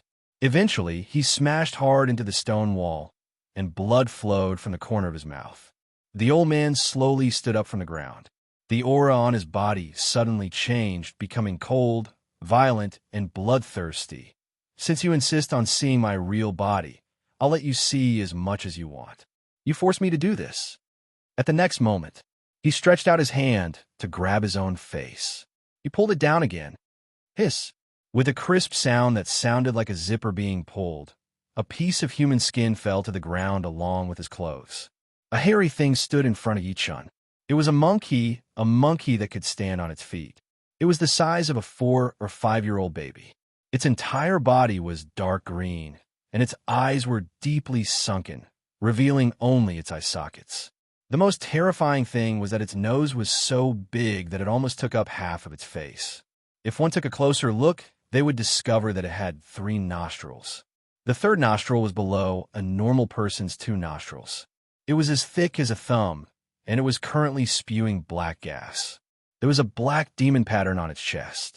It was a demon with 2 horns on its head, a pair of wings on its back, and a vertical eye on its forehead. It gave off an extremely terrifying vibe. Monkey? Yi-Chen could not help but frown when he saw that, the red-bone horse ape of the 4 chaotic monkeys. The god that the Hitamoto clan had been worshipping was actually a monkey. No. He then shook his head and said, "It's not the red-bone horse ape." He realized that with his experience, he could not recognize the other party's identity. It looked like a monkey, but not a monkey, like a mirage beast, but not a mirage beast. The thing before him did not belong to the 10 species and 2 of the monkey family, nor was it the red-bone horse ape, long-armed ape monkey, 6-eared macaque, or spiritual stone monkey of the 4 chaotic monkeys. Spiritual stone monkey, capable of transformation, knows the weather, knows the geography, and can shift the stars. Red-bone horse ape, knows yin and yang, knows the ways of the world, is good at entering and exiting, avoids death and prolongs life. Long-armed ape monkey, holds the sun and moon, shrinks 1,000 mountains, defends blame, and manipulates the universe. 6-eared macaque, good at listening, observant, knows the front and back, and knows everything. Thinking to this point, he could not help but look at the guy before him with interest. What exactly are you? I'm not a thing, the monkey said by instinct. It suddenly bared its teeth at Yi-Chen and growled, "Brat, I know you're very powerful. I don't want to be your enemy. If you know what's good for you, get out now. I'm not someone that you can invite and send away just because you want to. Moreover, you put me in an illusion earlier. This grudge is formed." Yi-Chen scoffed and became more and more indifferent. Squeak, squeak, squeak. The monkey could not stop baring its teeth at Yi-Chen. 2 sharp fangs appeared at the corner of its mouth, and its eyes were bloodshot. "You forced me to do this." Following an extremely violent growl, the nose on its face instantly expanded. Its 3 nostrils suddenly enlarged, and 3 rays of green light shot out from its nostrils. An extremely powerful suction force came subsequently, and its target was Yi-Chen. Yi-Chen felt like his soul was about to leave his body. His expression changed slightly, as if he had thought of something. This is Chapter 4. Haha, are you surprised? Are you surprised? I'll try to update more in the future. I'm looking for recommendation votes and monthly votes. Thank you for your support. Chapter 591. 3 rays of green light shot out of the monkey's nostrils. Yi-Chen felt an extremely powerful suction force coming from it. This suction force was different from ordinary suction force because it seemed to only target a person's soul, causing him to feel as if his soul was about to come out. Yi-Chen's expression changed slightly as a thought flashed through his mind. Subsequently, he stared at the monkey before him, weeping soul beast, You're the wild mutant weeping soul beast. Everyone thought that the immortal world was beautiful and that it was a paradise on earth. However, they did not know that the immortal world was even vaster than the mortal world. Countless planes and worlds intersected with the immortal world. The immortal world also had the wilderness, the ghost region, the entrance to the astral unknown, and the ruins of ancient battlefields. It was just like how there were bandits, pirates, venomous snakes, and ferocious beasts outside a small ancient city. The wilderness was an extremely desolate area that was shrouded in poisonous smoke all year round. It was chaotic, and there were countless ferocious and even uncivilized existences hidden there. For example, there were people who were wanted by the immortal world because they had committed crimes and had no choice but to flee to the wilderness to live. There were also ancient immortals, wild beasts, and acquired gods and demons that had existed since the birth of the immortal world. These existences were equivalent to the native living beings of the immortal world. In the beginning, they ruled the immortal world. Later on, more and more immortals ascended from the lower realm. These people were all almighties who could suppress a world in the lower realm. After ascending to the immortal world, how could they be willing to be enslaved by others? Therefore, they started a war. In the end, the native living beings of the immortal world either died or surrendered. The remaining ones hid in the wilderness and the astral unknown, trying to make a comeback. There were 10 mutants in the wilderness. All of them were existences that could fly and overturn rivers and seas. The strangest among them was the weeping soul beast that was ranked 8th. It was a strange creature that was between a spirit beast and a demon soul. It looked like a monkey and was completely green. It could spit out yellow, soul-sucking divine light, and it was born to suck souls and devour souls. It could be said that such an existence was the nemesis of all spirits and ghosts. An adult weeping soul beast could devour the souls of all living beings in a small world. However, it could only target living beings with souls. It was harmless to soulless living beings. For example, in the investiture of the gods, Neza, who was the incarnation of a lotus root.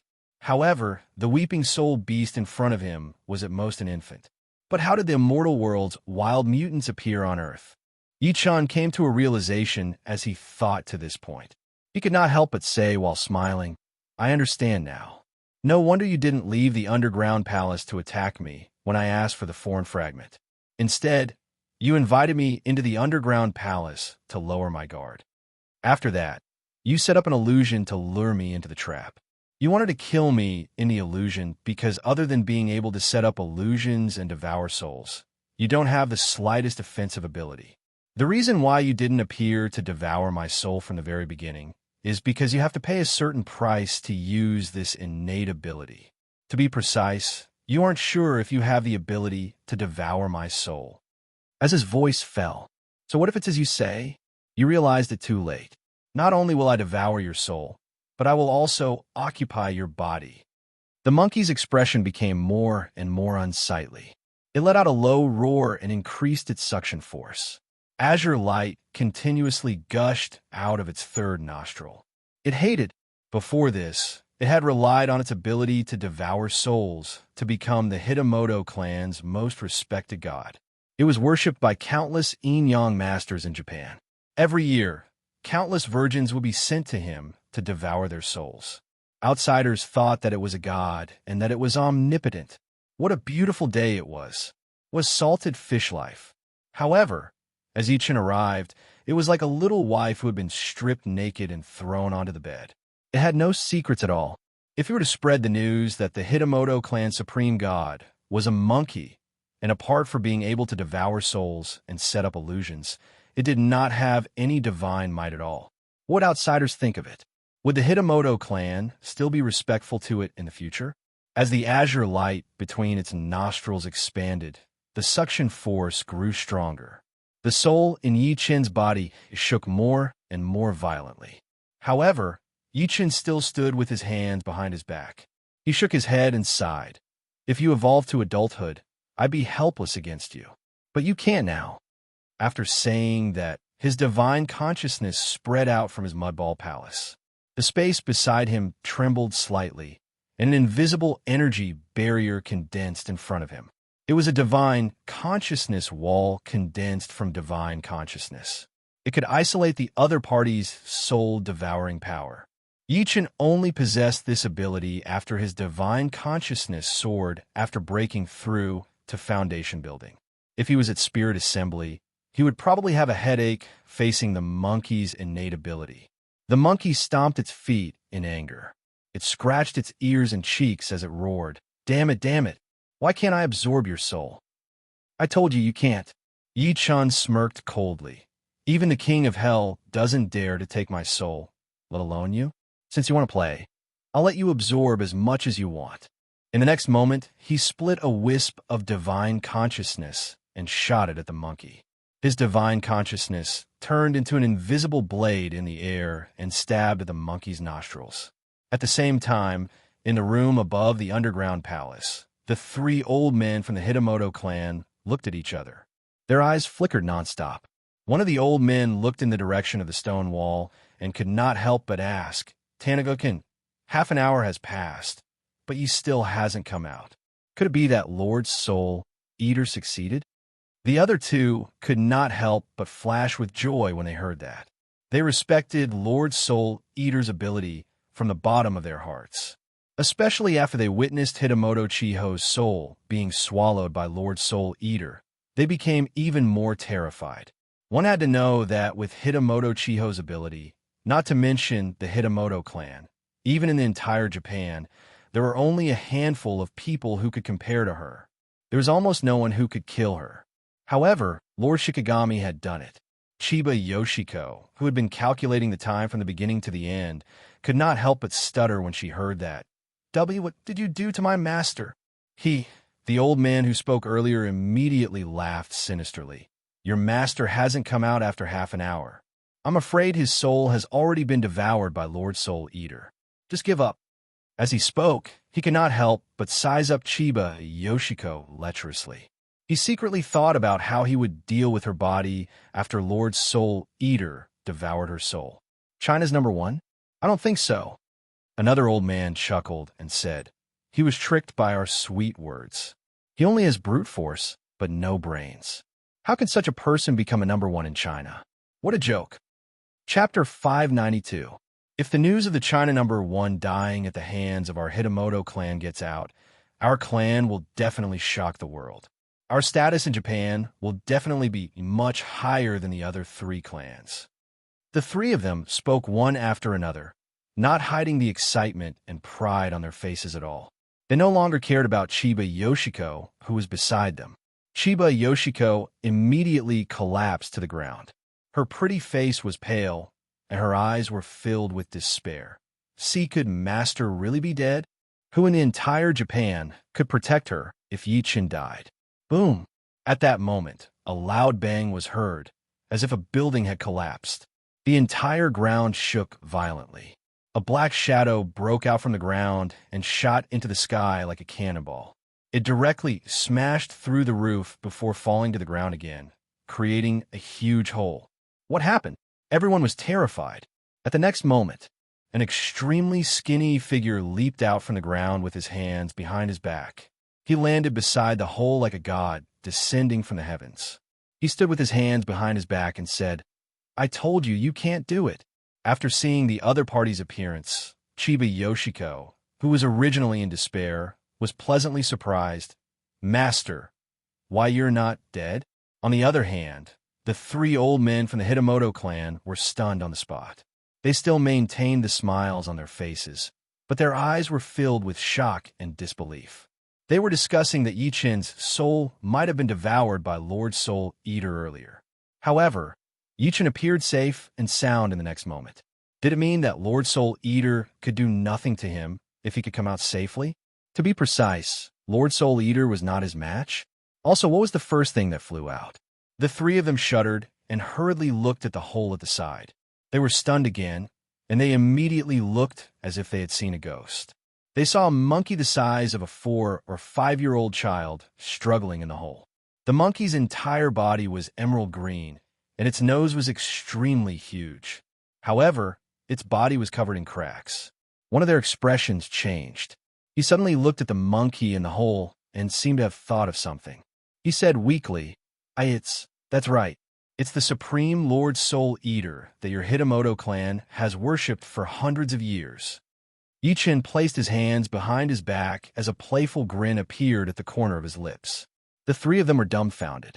The omnipotent Lord Soul Eater was a monkey? How was this possible? She was just like the female streamer who never opened her camera to broadcast live in the hearts of all the fans. Her Lolita voice made all the fans infatuated, and more than once they imagined the appearance of the goddess in their hearts. However, one day, the female streamer accidentally switched on the camera when she was connecting the microphone. What was revealed was a fat, yellowish old granny with a fat body. Even Chiba Yoshiko was dumbfounded. Squeak, squeak, squeak. The monkey in the hole trembled violently a few times. Subsequently, it shot out of the hole all of a sudden. It looked at Yi-Chan with bloodshot eyes and roared, "Damn it! How dare you hurt me? You bastard! How dare you injure me?" The monkey started to go berserk like a wild beast that had gone mad. All the hair on its body stood up, and an endless, ruthless aura enveloped the entire room. Forget about being injured by Yi-Chan. He even embarrassed himself in front of his subordinates. It swore that it had never been so angry before. At this moment, an incredulous exclamation came from the side. It's really Lord Soul Eater's voice." The expressions of the three old men from the Hitamoto clan were extremely interesting.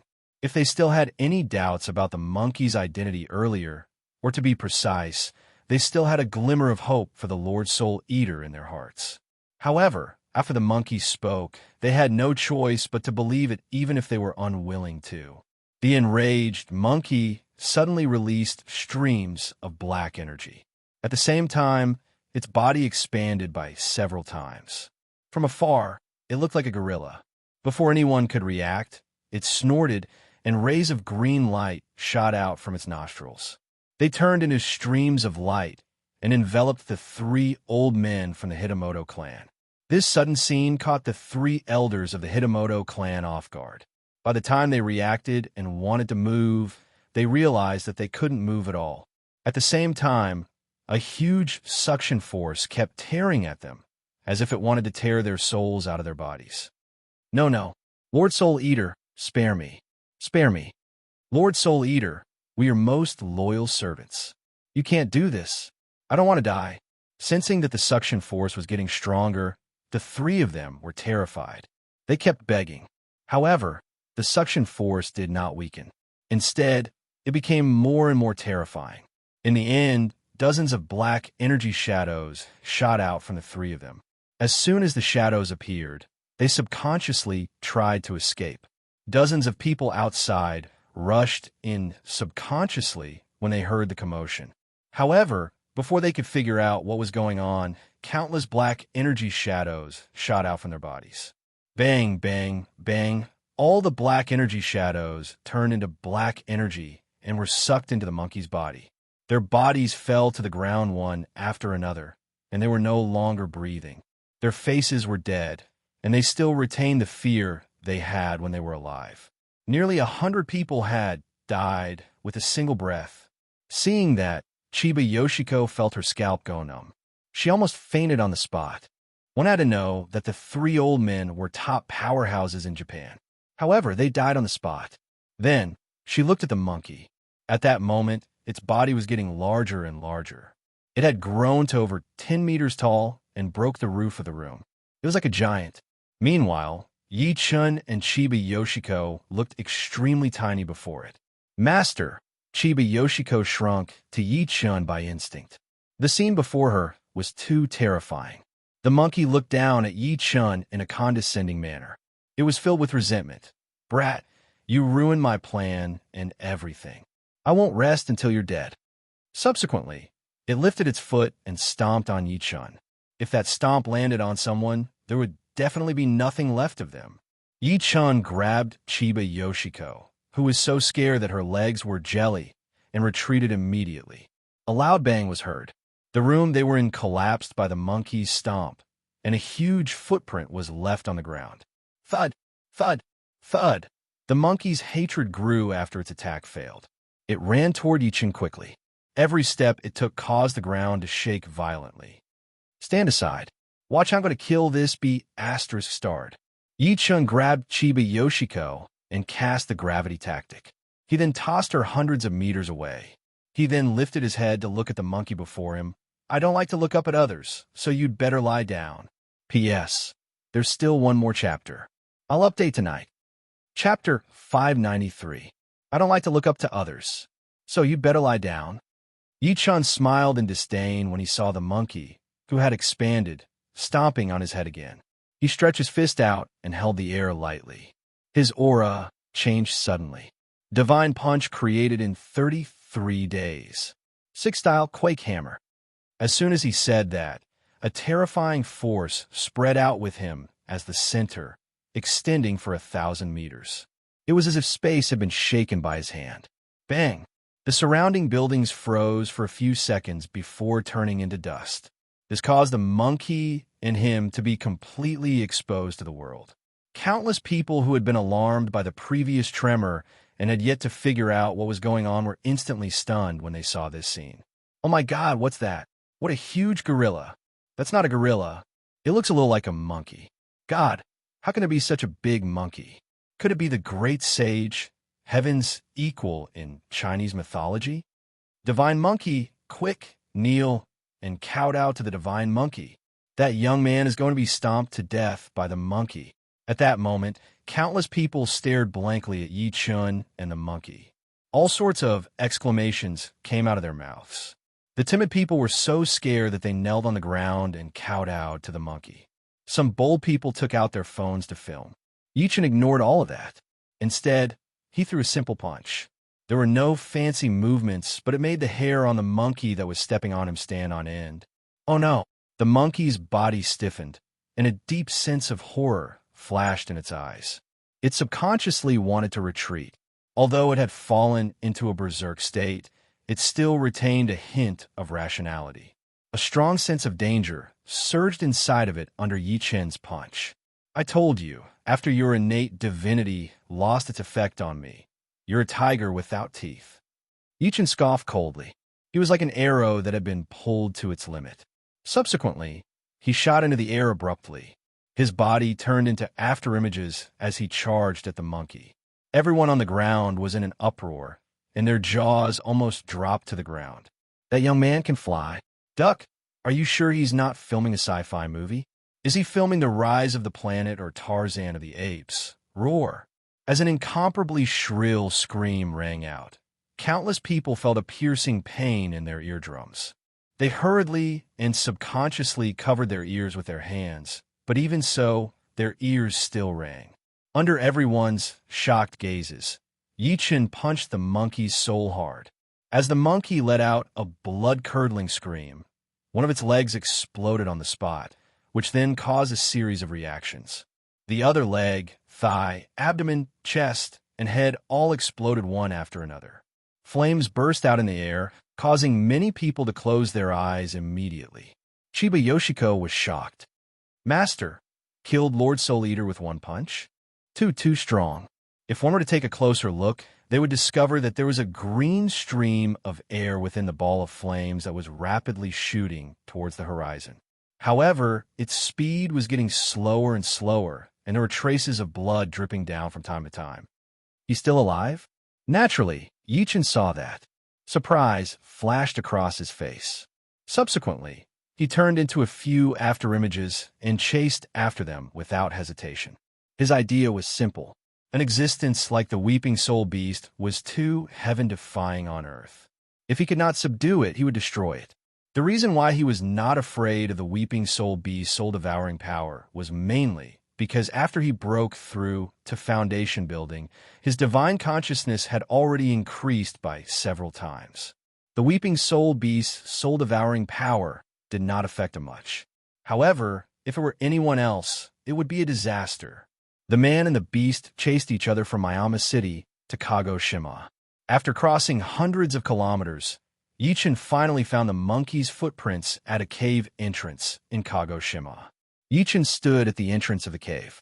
After his divine consciousness enveloped the cave, he realized that the monkey was less than 10 meters away from him.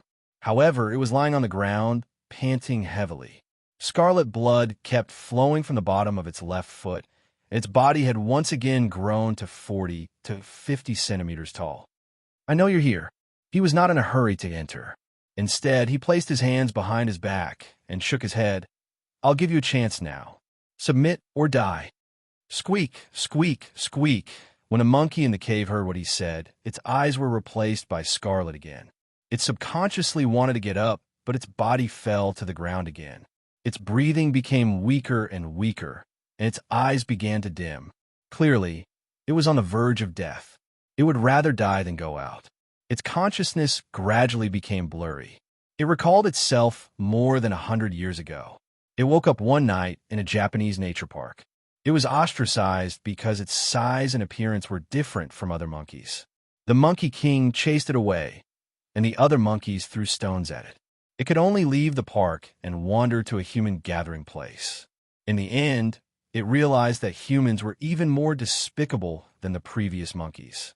It could only hide in the garbage dump and only dared to sneak out at night to pick up some rotten leaves and moldy fruits to eat.